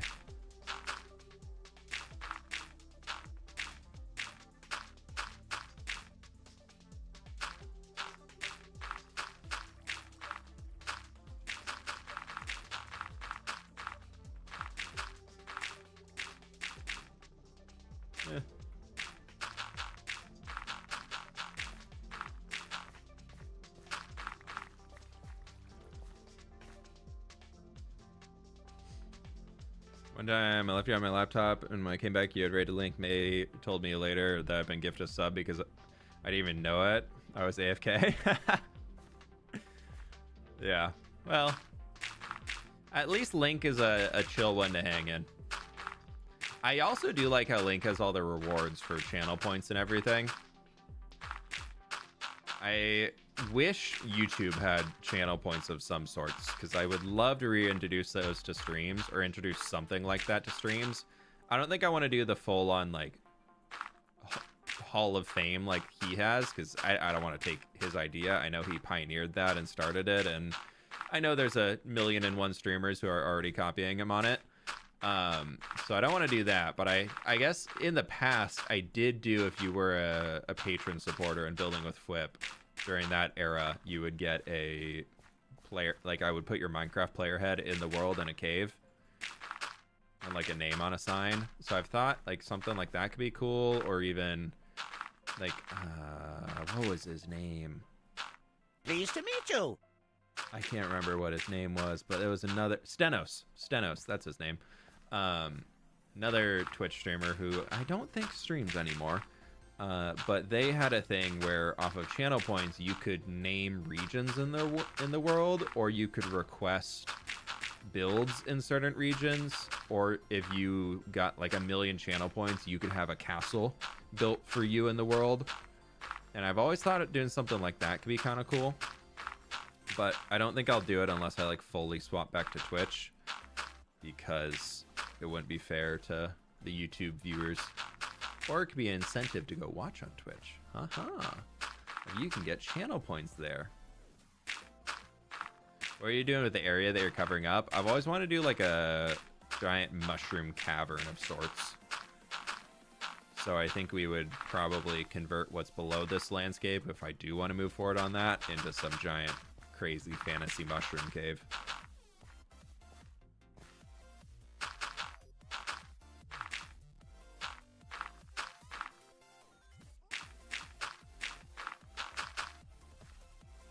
I'm already in this world in the comments book. True, Jewel. I think you're in there a few times. Ah, my dirt!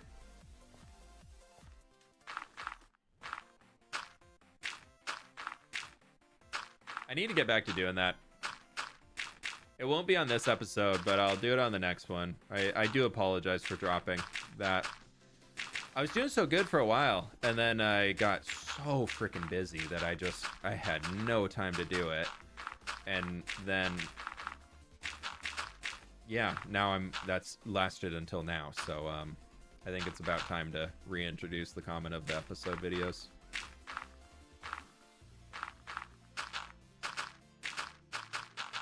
I guess I could grab some comments from the last video and get one ready for this week, but I'm gonna try and get this next video going. If I can get it to a healthy point and I got some free time, then I'll go and tackle that.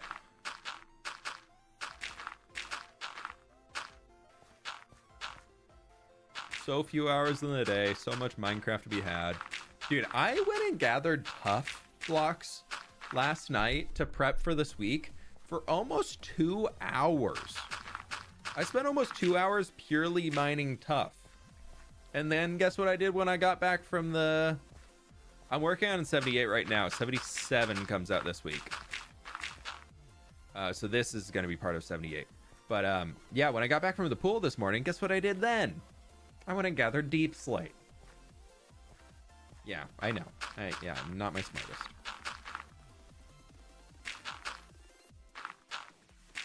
Should have just done them both at the same time.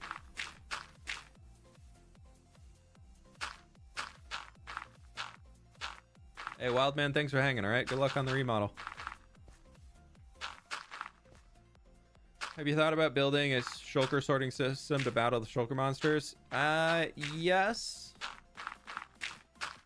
But I think the problem with a shulker sorting system is that it then means I need to have a massive storage room where everything can get sorted and all that jazz. And for me, I don't want to do that. Oh, excuse me. I don't like the idea of having a massive storage room, because I found in worlds where I've done that in the past, I just go back to that storage room and I don't see the rest of the world that I've been building. Like, there'll be places, we're already in this world, it's the case, where I haven't visited since I pretty much built the thing outside of a world tour. And which is fine. Like, you don't have to be going to every single part of your Minecraft world every single time that you play the game. But I like to experience everything that's around me and all the different spaces that I've built out as much as I can within regard to being efficient. So doing a full sorting system in a storage room, I find that that means I only go to that storage room instead of going to different places. So like right now I'm at least going into the quarry. I'm going into the city to go to the foliage market and pick up all my leaves and my bushes and my flowers. Then I'm going into the color storage building to pick up all of my dyes that I need. And then I'm going up to the lumber mill to get all the wood. And then I'm exploring around the world. Like, you get the point from there. So if I were to do like a massive storage cave, all I would ever really do is go into the cave. And then I'd be like, okay, cool, I got all my stuff, I'm done. And I'm not a big fan of that. Like, I don't really want to do that. So the Shulker monsters comes out of a necessity of not wanting to just automate away the exploration of what I've already done in the world. If that makes sense at all. Shulker monster adds character and shows effort. Yeah, a little bit. Definitely fell off there. I mean, the Shulker monster is not great. I will admit that. It's a little bit of a pain. It definitely adds like an hour of work a week to keep it somewhat toned down. But I also feel like the end game of any survival world just turns into fields of shulkers. Like that, there's just fields upon fields of shulker boxes all around everywhere. If you look at any long-term survival, anything, it's just shulkers and shulkers and shulkers. Like, we've already talked about him a few times today, but Linksy, he has a auto sorting system. He has a really good storage room too that's very, very organized, that he does a pretty good job keeping it tame.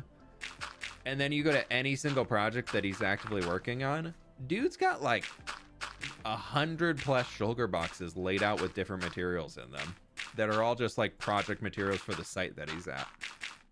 Granted, he and I play Minecraft very differently. I pre-plan a lot of my builds, and I am pretty sure he gets an idea and then just runs with it and like is just sending it when he's out doing things. So there's a slight difference into that, but yeah.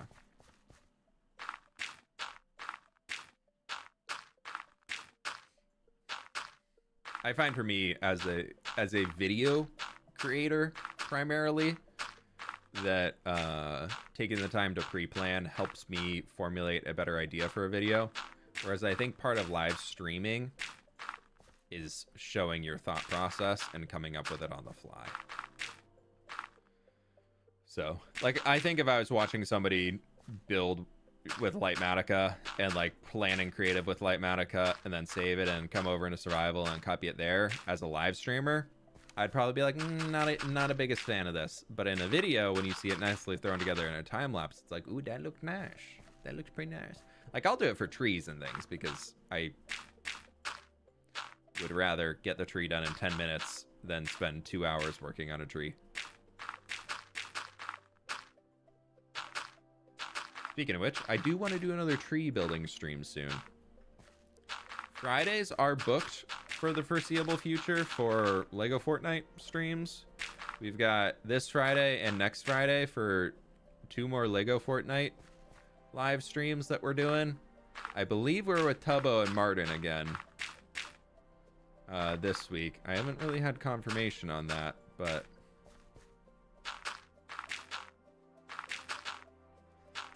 that's my understanding currently. So we'll be checking that out with some new games. They have some new ones that came out. So if you joined in the last Friday stream, and we're hanging on the games and everything, we'll be doing more of that this week, which will be fun. And I think I'll do like an hour of Minecraft and then into an hour of Lego Fortnite, because this week is only 1 hour of Lego Fortnite, whereas last week was 2, kind of as a kickoff. So we'll be doing some Minecraft outside of it, but maybe we'll build some trees and then we'll jump into Lego Fortniting.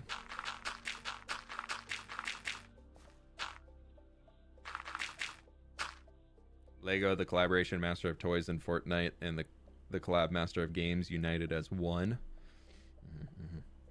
How does one get your texture back? It is available for members, tier 1 and up.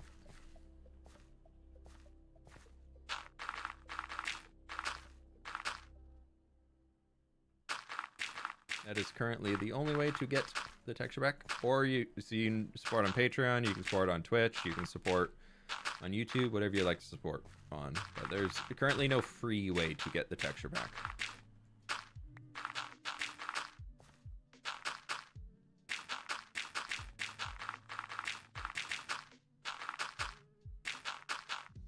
Lego Fortnite was a lot of fun. Yeah, I enjoyed it. I really enjoyed the fishing game. I'm hoping, I don't know what this next island is, but I'm hoping it's more like that than it is the PvP game that we did to start. I just love a cozy game like that. Maybe that's what I need to find. Maybe I heard there's a new Stardew Valley aka farm sim game that every advertising company ever just says it's like Stardew Valley, that's coming out, that's about running a tavern. I heard is releasing soon, and I was kind of interested. So if anybody's familiar with that, I've kind of thought about doing, I don't know, that could be kind of a fun way to have some cozy fall streams. Find a new farm sim game to play. For those who are following along with my Stardew Valley adventures, I did start playing a little bit again recently when we were traveling around in Europe. And I don't have many great updates for it, but I just got into fall of year 3, I think. Tavern Keeper, is that what it's called? Let me look. Is that brand new? Feel like I had the advantage because I play a lot of Fortnite. Yeah, Spotty, you were sniping me. Oh no. No, don't start the updates. Open up. Oh yeah, is it Tavern Keeper? I don't know. Let's open the page. No, we don't want to do that. I don't know if that is. Oh, release date 2025. Maybe it is. Could be. Looks kind of cool. Not sure. Sorry for Steam randomly screaming there. Pleased to meet you. Traveler's Rest. I'm not too sure. I'll have to look into it more. But I would love to find a cool little farm sim game to play. That could be a good time.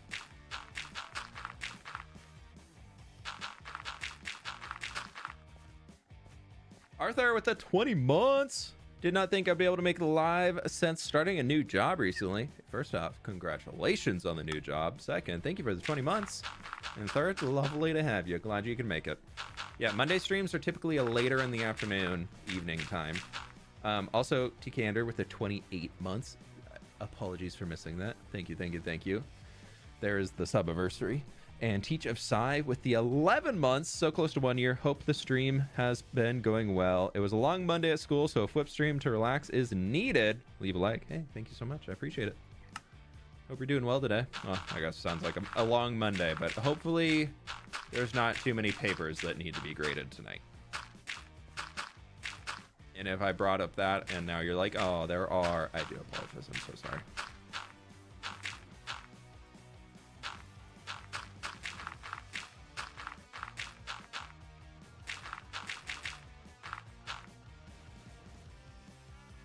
There are a few that have similar names that I followed. Okay. I've been thinking a lot about my Animal Crossing island recently. Might be about time to work on it again. Animal Crossing is the one that I never got into. Honestly, I don't like the graphics of it, which I know a lot of people will hate me for saying that, but I can't get behind it. And yes, that's from somebody who plays Minecraft as a majority of their gaming time.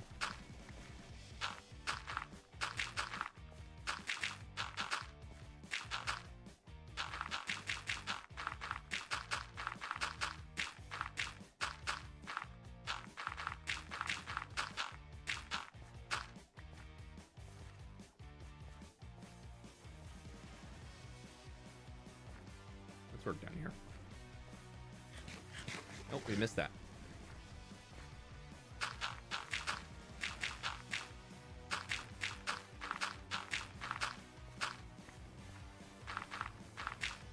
Did you go to college? Yeah, I have a degree in computer science and I have a degree in human resources.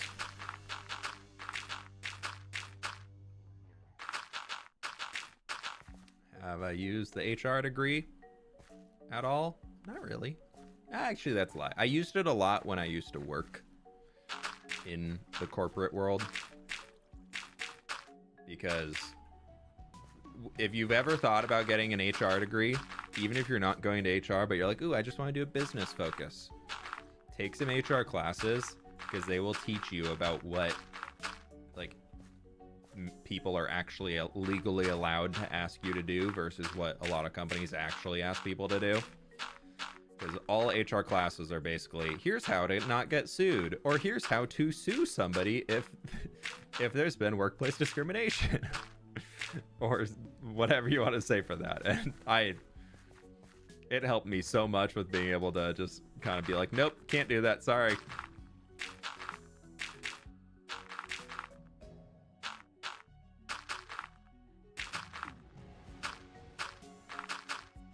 Impressive, yeah.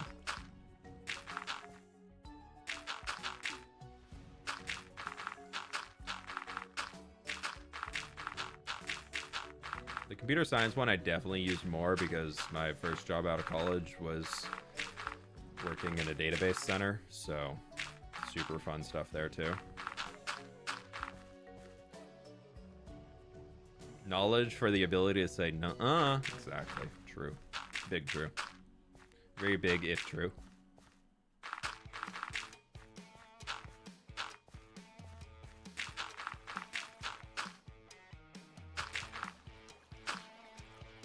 What time is it for me? Almost 3:40.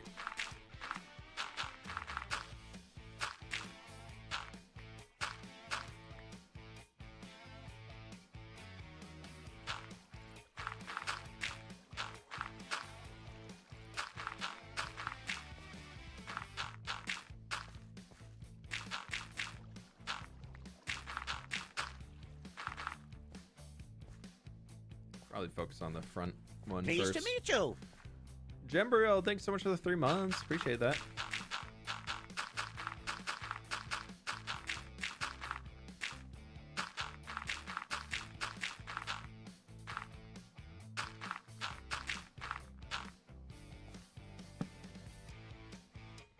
Opinion on Pale Garden and the Creaking? I think Pale Gardens are really cool. I love the blocks in them.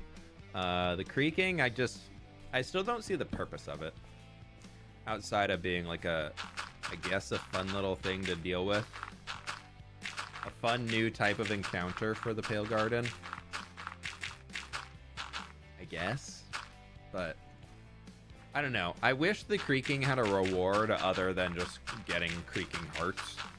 Like, I wish there was a different reward for if you broke it with Fortune versus breaking it with Silk Touch. Like, to me, I think that would be a...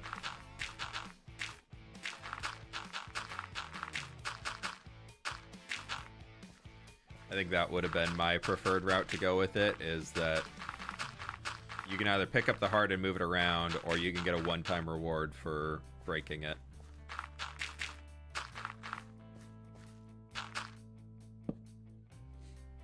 I'm not loving the trend of mobs that don't drop anything when killed. Was that the last... What was the last mob that was added? Trying to get me while I was scratching my elbow? Alright, May, I see you. Trying to knock a man when he's down. Give me the biddies. The sniffer? Well, I hope, yeah, the sniffer wasn't gonna drop anything when it's murdered. It already drops 2 things when it's alive. The windy mob. Breezes drop breeze rods. They do drop something. That's the only way to get breeze rods.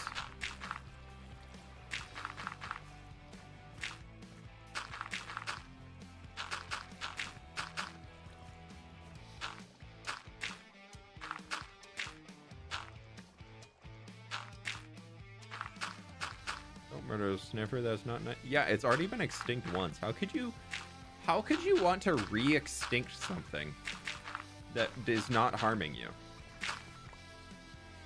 I mean, there's definitely a few things that need to be extinct because danger, but like the sniffer ain't one of them. I don't think the armadillo drops anything. It drops scoot. I'm pretty sure every mob has a drop other than like bats. You silverfish? I don't know. I could be wrong on silverfish. Do they drop string?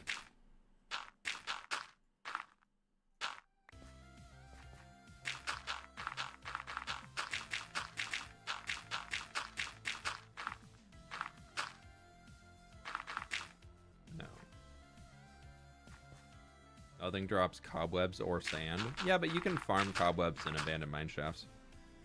Frogs.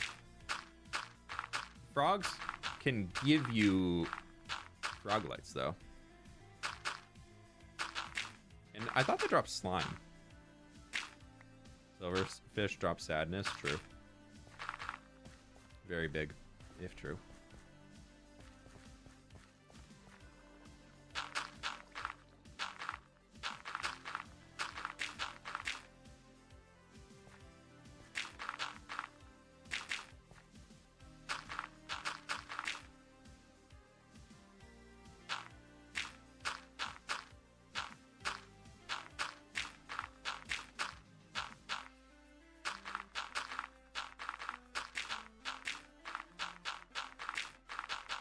Like the warden drops a sculk catalyst. There's now potions of weaving to get cobwebs. Oh, true. Yeah. Yeah, so you can auto farm cobwebs with silverfish and slime.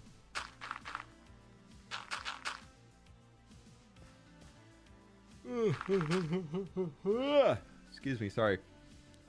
Brooklyn, 16 months. Thank you so much. Being an adult is hard. Yes, it is. Yeah. Sorry, it doesn't get easier. Yeah, adulting sucks sometimes.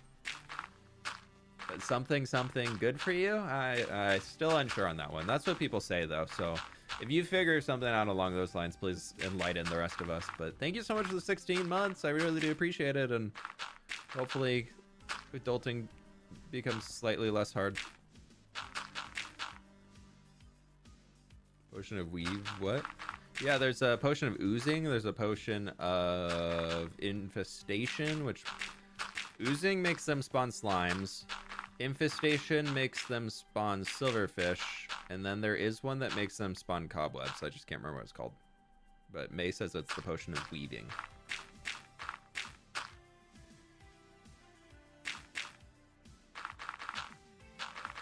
The silverfish potion I just love is just a piece of stone. Like, I'm just gonna put a piece of stone in the brewing stand, and yep, we're gonna get some silverfish out of it. I just love that that's it. It's so simple. It's just like, what do we want to use to spawn silverfish? I don't know. Where do silverfish spawn? Stone? Yeah. Yeah, we're using stone. Yeah, that'll work. That'll do it. That's all we need. Thank you. No further discussion. Meeting has been adjourned. We shall be moving forward on stone. Axolotls don't drop anything. Why would you want to murder an axolotl? What has an axolotl ever done to you?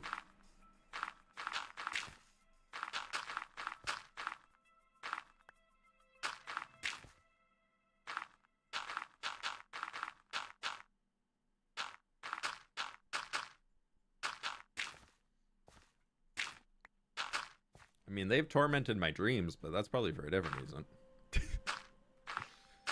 Any update to the game you'd like to see added in? I really want a farming update.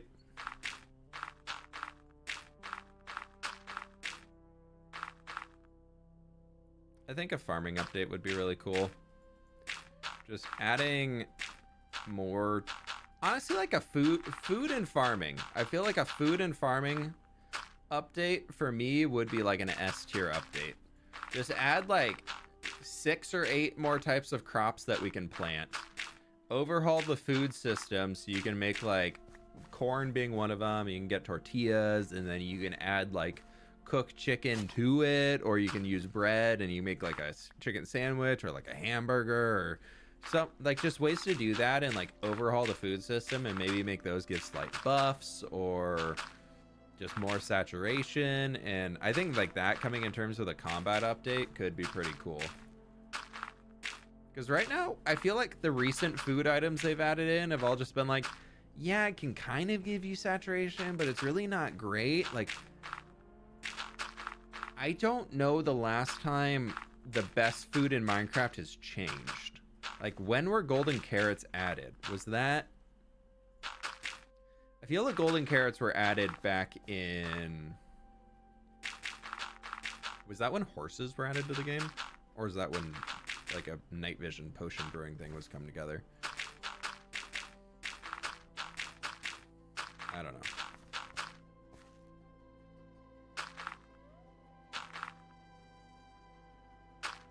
I love using mods with the farming and cooking editions. Sometimes I feel like those do get a little too cumbersome. Like they're kind of annoying to work with. They're fun, but they can be very annoying to work with when you have to like do all the chopping and mincing and like different steps to get the ingredient to make the thing that you want. Like it can be a little annoying, but I feel like Minecraft would simplify it. Sorry. You need a farmer fWhip emote.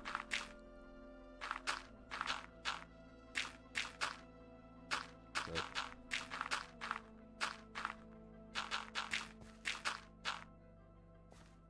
best update is when they added stained glass. The World of Color update was a good one. I thought stained glass was before that, though.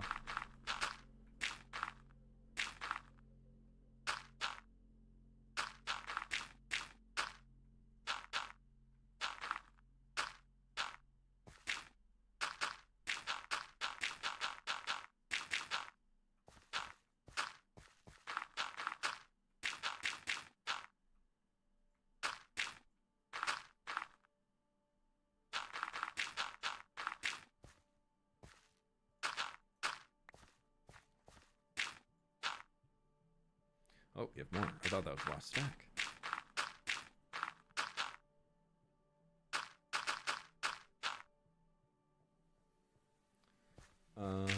Let's fill this in and we'll come back and do that bottom.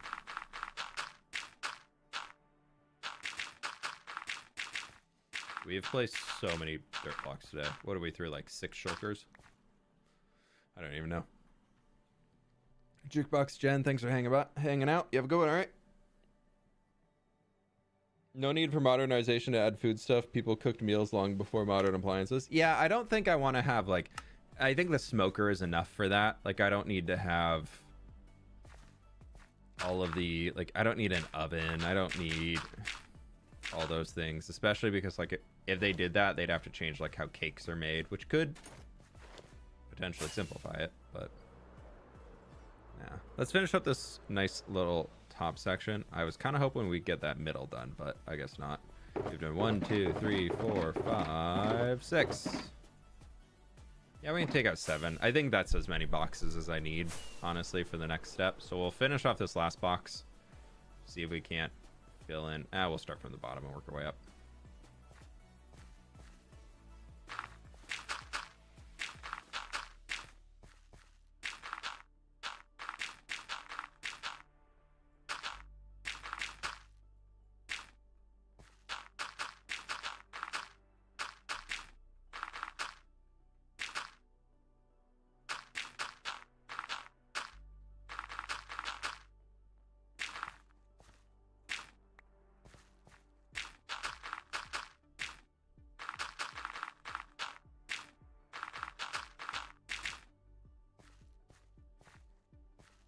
Okay, cool. One word for the food, salt. But what if that created like a system where then food in Minecraft would like go bad? But also if they added like a salt rock also as a building block. I don't know if that's realistic or not, if salt can be turned into a buildable material.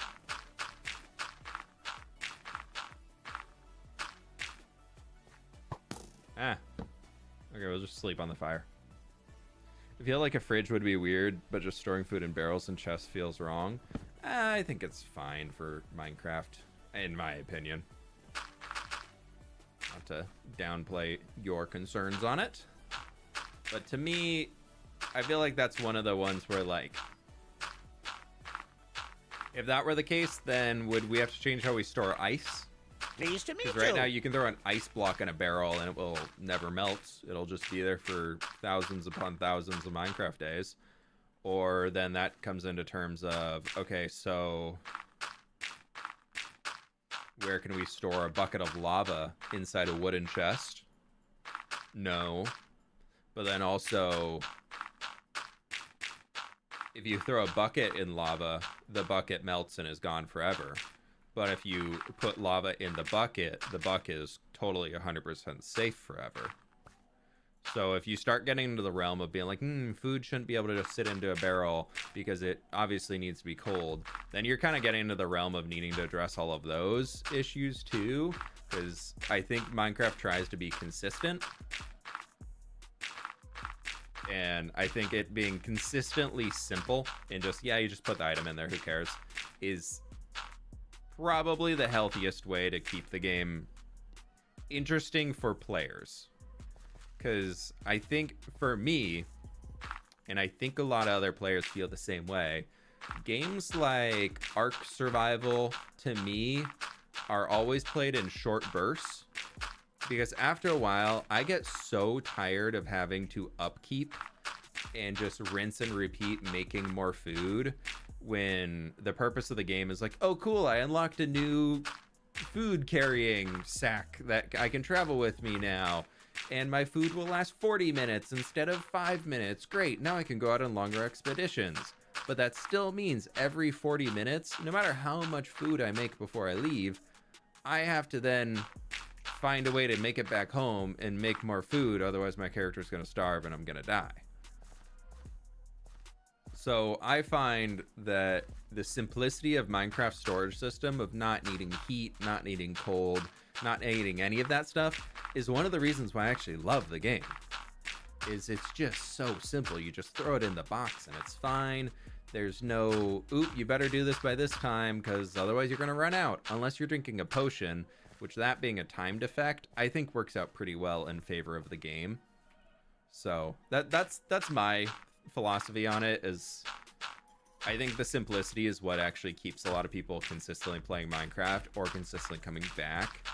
Because I remember every time I logged into Ark for a while, if I didn't play for a day or two and then half of my dinosaurs were starving, the other half were so mad at me because I hadn't fed them. Same thing with Pal World on a server, was just like, and then all of the food in my inventory that I had was then spoiled and just forever gone, and it's just not fun to deal with.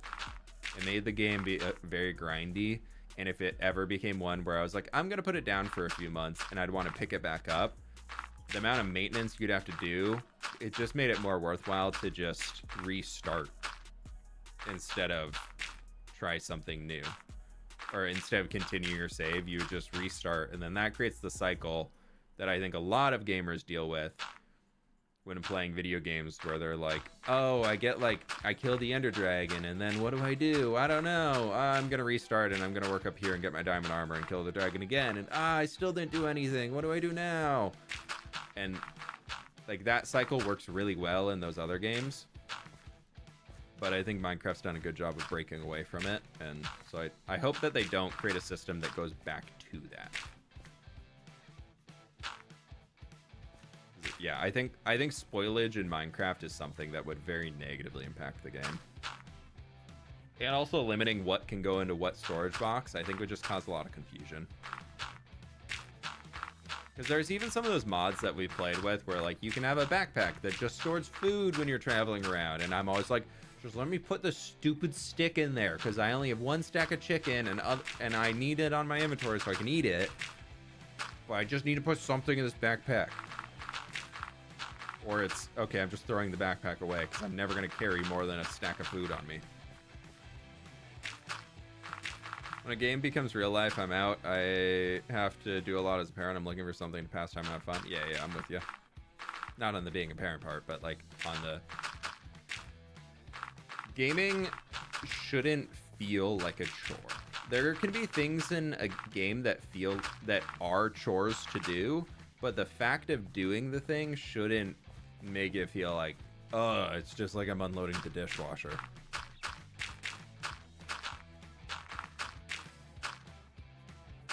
And I think a lot of modern gaming, unfortunately, has really went into that field of, especially with the online live service games, is their goal is how much can we keep players logging in and online. That's all they care about. They don't care about how much fun can our players have. It's how can we create a gameplay loop that keeps people logged in so it looks really good for our shareholders. Yeah, let's go fill all this in. I feel like for me, World of Warcraft, when it's a new season, is one of my favorite games ever. Like, I love playing World of Warcraft for the first month of a new expansion or the first month of a new patch. It's like, if you understand the game and you know the game, it is one of the most fun gaming experiences you can have. Because there's so much satisfaction. You're getting new armor pieces left and right. You're constantly doing new things. You're pushing up the level of dungeons you're doing. You're pushing harder and harder content. You're competing with people, and it's going great. And it's all about, like, who can get the stuff first, who can get up there, who can figure out the strategy behind this. And it's super fun. And then you get a month in, and the meta has really set in. Everybody should know the strategies, or at least the people that you want to be playing with that are also good will know the strategies and do the thing, and there's not much room for wiggle room. It's more of, can we execute this perfect strategy in order to beat the thing? And you kind of get stuck in that loop, and then that becomes less about like, oh, let's do the thing. Becomes more about, okay, let's go through the steps. But Impulse, thank you so much for the raid, my friend. Welcome on in, everybody. How we doing? What were we up to today? Welcome, welcome, welcome, welcome. Thank you so much for the raid, Impulse. Hope you're doing well, my friend. Hope y'all are doing well. We are placing dirt. We've been placing dirt for 2 hours, and I'll show you what we've been working on. Pally actually does MMO really well. You know, I haven't checked that one out yet. I wanted to. I was watching it before it came out, and then I never ended up looking at it. It's start of Phasmo week. Oh, is it a full week? Full week of Phasmophobia? Oh, geez. I guess, you know, Halloween is coming up, so that does make sense. That does make a lot of sense. Alrighty. Yeah, y'all from Impulse's stream, I think, are fine with this. Welcome to Cheaty Cam. This is Free Cam. I think you're familiar with it, but this is my hardcore world, where we are currently working on a massive landscape project. And this is the current scale of the landscape project, going all the way up there. making pretty mountains and trees and everything. And so we're working on this right now. The gem cam. Oh, is that what it's called? Is it because Gem's a cheater? Is that why it's called gem cam, or is it? I need to know this information. If there's dirt that I can have on Gem, I need that for reasons to give her a hard time on things. So we currently, between dirt and stone and everything, have like 180,000 blocks placed down. And I ran a challenge a while ago on some YouTube shorts because everybody was doing it. And I pretty much asked people for like supporting the video in whatever way they wanted, commenting, liking, blah, blah, blahs, all that stuff. It would add blocks to the counter. So I currently owe, before we started the stream, was just under 200,000 blocks. And so we're still probably, we placed like, this is Shulker box number 7 that we're working on right now of dirt that we placed down today. Gem didn't like the way Skiz used free cam, so Skiz decided to call it Gem Cam. Dude, I love that. That's perfect. Amazing. Amazing. I was like, I didn't know if Gem used... I couldn't remember if Gem used to use free cam on Empires or not. But yeah, so we're up here placing in all this stuff. If you haven't stopped by my lovely little corner on the internet, my name's fWhip, and recently... Well, not recently. I'm now 3 years into it. Almost. I play a lot of hardcore Minecraft, so this is my main hardcore Minecraft world. We're currently on day 7,884, so we've been in here for quite a while, and I really enjoy building, and mostly building and building some farms to support the builds and everything like that. So I kind of do mostly building and all that type of thing. I wish I could say I was a technical player, but Redstone doesn't make sense. I don't know how anybody understands it, but apparently some people do. Love the waterfall thing. Yeah, I downloaded a mod recently that makes it so that anytime there's 2 blocks deep of water and there's falling water, it creates that little cascade effect. I honestly didn't even think this was not intentional. It was a happy accident of the mod that it started working like that. So it's purely visual. It's a purely cosmetic mod. I think it's the Wakes mod. Or it's, no, what is it? It is... I use a bunch of cosmetic mods. And performance buff mods. I don't know. No, it's particular. That's what it is. Particular adds those. And it adds like falling leaves and fireflies to swamps and everything like that. So it's pretty cool. It's a pretty cool one. I'm a big fan. Let me finish off this little shulker that we're working on here, and then we got a few stacks left. I think we can finish off this face. I kind of go through and do levels and then come back in and just fill in the lines in between. Create lines and then fill in the blanks, I guess, is the correct way of saying it. But if y'all are interested in long-term survival stuff, drop a follow, all that cool stuff, would appreciate it. But if you're also just vibing and hanging off for the raid, no worries at all. Last time I checked, it was very outdated. I'm on 1.21 and it's working. I haven't looked at the other stuff though.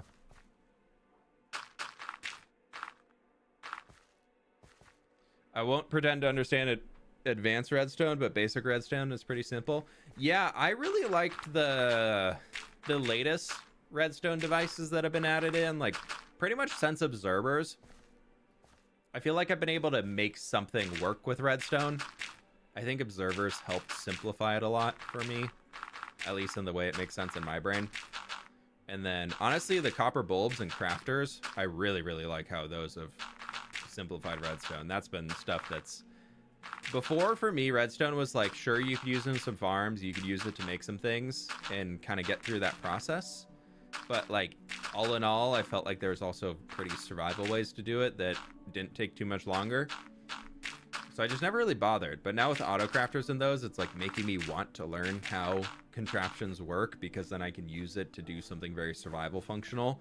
Like I don't care too much about making like piston doors or anything like that, because I just can't be bothered.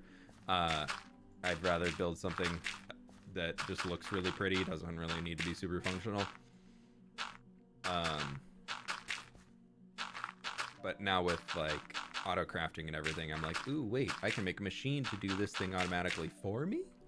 Yes. That's what I'm working on right now. I'm trying to figure out an auto crafting system for firework rockets. That's my next project. I've got a pretty good run through on it. Trying to make a sugarcane farm that feeds into a creeper farm that then is gonna feed into an auto crafter to make rockets. I'm hoping it'll work out pretty well. Talk to Cub about that. True. He would be a good one to mention. He would understand how the firework do the thing. fWhip scared me when flying machine. True. Flying machines actually, somehow to me, make more sense than complex redstone contraptions. But I think it's because I built so many of them that it's not the most difficult thing in the world to do it.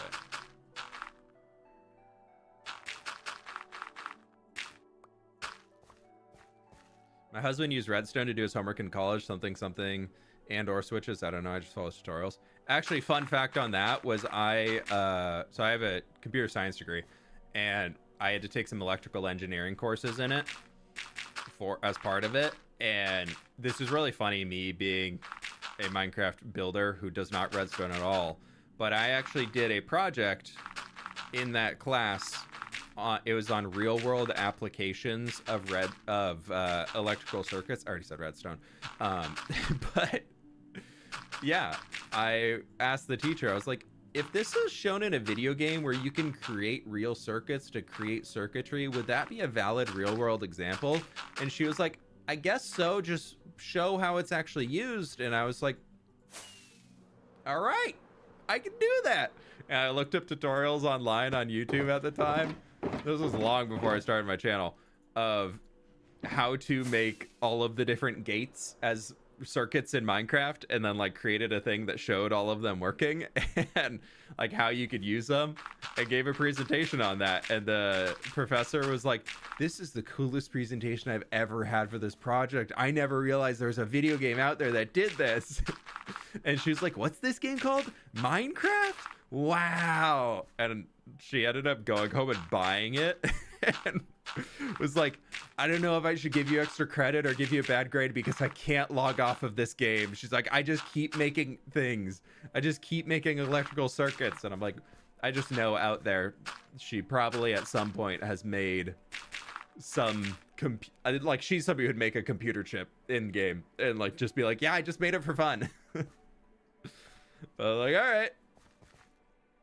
Yeah, I know. Coolest result. Yeah, I got so lucky. It was one of those that was either going to hit really well or was going to big miss, and it hit. It hit so well. I built something in Minecraft for my architecture extra credit. There you go. Yeah, that was the only time I was able to use Minecraft for a college project, unfortunately. Could not get away with it for anything else. Oh, I meant to not do the shulker box. I was gonna call it on that one. Oh well, I'll finish this line. This wireframing that we're filling in right now has been up here for so long that I just never really got around to doing it, like months and months ago. And today I was like, I need to clear some shulker boxes so I can fill them with other junk for another project I'm working on. So I was like, all right, we gotta do it. Let's do these next 2 layers. Up to that line. We'll do that. All of my friends in my college engineering class played Minecraft. Oh yeah, no, I was part of multiple Minecraft servers with classmates and just other college friends that were either also in engineering schools or something.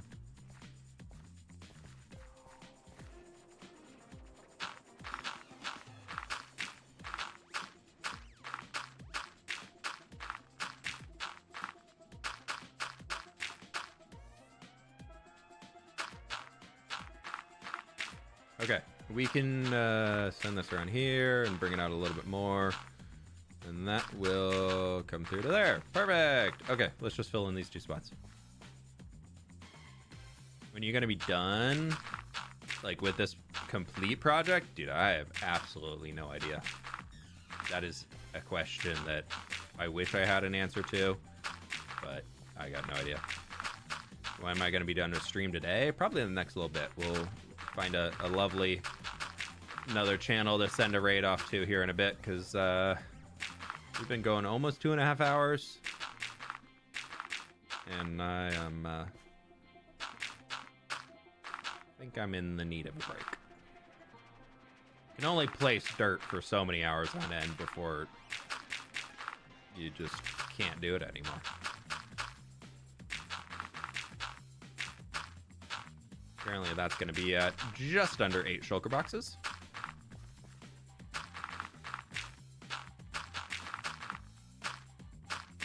I'm excited for when all the grass comes back up here and starts to grow over the top. That is going to be pretty cool.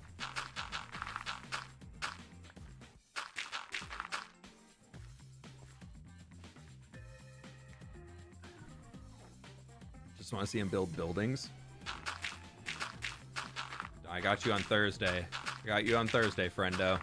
Got another episode of city buildings coming together for the medieval city. Sorry if this question's been asked often, but how do you figure out your block palettes? Your builds are always so awesome and look amazing, and I try to learn to build better, but I don't know how to figure out block palettes. There's a website you can go to called Hueblocks, Hueblocks. That can help you build a gradient. You basically pick a starting block, like say dirt, and then you pick a finishing block, like say packed mud, and then it'll generate what blocks in Minecraft would create the gradient from there. So like maybe coarse dirt, mud, like I don't know, like a maybe spruce or something, and then mud brick, and then packed mud, or ground mushroom block in there probably. And so that can help you with the visualization of like some base blocks to begin with if you're trying to add more texture to yours. And then outside of that, I would say there's a few people that have made Minecraft color wheels or color maps that are pretty good. You can find some of those online. And then you can use a website like Adobe Color or something like that to look up what complementary colors are, what like tertiary colors, and all those different things, the color sciencey art terms, blah blah blah, whatever you want to call them. And then you can use those and just kind of studying general color theory, and then figuring out what color a block in Minecraft represents from far away. Like grass is green, easy, right? Stone is a light gray. And like dirt is going to be a lighter brown than if you have a coarse dirt. It's going to be a slightly darker brown. Then you have a spruce plank, it's going to be a slightly darker one. But if you have a stripped spruce log, it's probably going to be slightly lighter than the spruce plank. So you can kind of start to figure out those and just experiment a little bit more and figure out ways that you can build gradients out. And that would be what I would recommend. And then I always like to think of as like corners of builds, you have be a little bit darker than in the middle. It might be a little bit more washed out, or maybe underneath windows is going to be a little bit darker. Where roof overhangs, you might have a little bit of darkness to it. If it's a big flat wall, you might have some lighter spaces where it looks like it's either sun worn, like sun bleached or something along those lines can help out. So I would say start there and then just keep experimenting. Like if you're already on the track of like, ooh, how do I figure out how to do this? You're on the right track. It just takes time. I'm still figuring it out. There's a few things that I figured out, but there's still a lot that I'm still working on. How many boxes did we clear? We have cleared. So we have 1, 2, 3, 4, 5, 6, 7 boxes fully emptied out there. Looking pretty good. Cool. Sweet. That's a good start for today. Get those guys back. Pick up some more rockets. Throw that back in the box there. And a bam. We've done it. Check that out. Oh, that's looking really good. Oh, that looks so much better than what it was before, where it was just like for those who are just jumping in here, where we have kind of that line, if we were to draw across over to there and then down and follow along where the river is, that was all just like wireframing, and it looks so much better having it filled in. Oh, I'm really happy we took the time to do that today. That's looking so much better. See, that was 2.5 hours though. Yeah, 2 hours 15 minutes. It's just easier to dig up the dirt with netherite though. In terms of what? Want to give the raiders a quick flyover path? Yeah, I was headed over that way. For those who joined on the impulse raid and haven't seen my hardcore world before, welcome. I like big trees. I like building fantasy world, all that cool stuff. This here is that's my starter house right up there. This is kind of the big region that I have been working in for ever and ever, pretty much the whole 3 years that we've been here. World spawn is actually right over here. So we have an iron farm, we have a cactus farm that I thought would work in world spawn. It does not work in world spawn. We have a sniffer farm that does work in world spawn. Look at him shaking his head, he's so cute. But yeah, world spawn's right there, and just a bunch of fields and things out here, and it leads over to this big old space. We have a lot of farming region, we have a lot of stuff like that. We have my lumber storage room is up there on the top, where I have storage rooms scattered throughout the city. I like to live in the whole world instead of just one grand place. I like big trees, and I can't lie, it's true. I do really like big trees. Yeah, so there's my world tree, the giga tree. Attempt at it, phase 2. We might get a phase 3 one day, I'm not too sure. I like it as is though, but I think if I were to do it again, I would do it in a much different way. Probably a lot more pre-planning. But this here is kind of the big pride and joy of the world. This is called the City of Path, because all roads lead to Path. Yeah. And it's a giant medieval city with many back streets and roads and different corners and nooks and crannies, and like a third of the buildings maybe have interiors at this point. Slowly coming back and filling them out. There's a lot of stuff throughout. This up here is a little blacksmith. Little blacksmith forge and all that stuff and things. More random little buildings. This one's gonna be a bakery eventually, but I haven't done the interior yet. It's just got some cakes out here to market. And this is kind of the big main street that leads from the top to the bottom of the city as it just kind of crawls down the hill. It's just a little teaser and quick tour of what we got going on around here. So the old color storage building right there with the color cathedral. So I went with like a very alternating color contrasting bit in there just for fun, trying something new. Here's spoilers for the next episode. These buildings are new. Shield your eyes, or don't, I don't know, you can look if you want to. Those are coming, you'll see more about them on Thursday. And then this is kind of the lower second half of the city. For anybody who's watched Empires season 2, this is inspired from the Drip Tavern I made in Gobland. Same build palette, just re-envisioned here, and that has a dripstone farm underneath it, so it's got a ode back to the Drip Tavern underneath for an actual little tavern, like speakeasy vibes down here that leads to the farm. There's like a little town hall building and more stuff around here, and then this is the foliage market. Foliage market, where all of my foliage things are stored. So we got all our leaves on the wall over here. It kind of leads throughout. Big stuff. Miss Gobland, it was gorgeous. Yeah, Gobland was a vibe. That was a fun one. Would love to do something like that again one day. That'd be a good time. Yeah, so it leads all the way down to here where we have the city harbor, and give you all a cool view from over here. We are, as much as we're building that landscape right there, this is a mountain that we're tearing down so that we can completely turn it into farmland and extend farming out to this side too. So it used to be up to probably about like right here, about on par with the height of that mountain, was sitting right up here. So we've been tearing that all down. Hence the need to clear out shulker boxes, because they're all full of junk. There's so many more than are just there. I have like 200,000 stone sitting in my storage room right now. But yeah, this is the big viewpoint from here at the top of the city as it's growing and coming together, and a lot of cool stuff has been going on around here. It's been a really fun project. A lot of cool stuff to work on. a new castle that we put up there just to be in the backdrop a little bit more, and big city vibes. It's been a fun time. Maybe a goblin city somewhere to compete with the dwarven city. Yeah, maybe. But the most important thing is right in here is my starter house that I still live out of.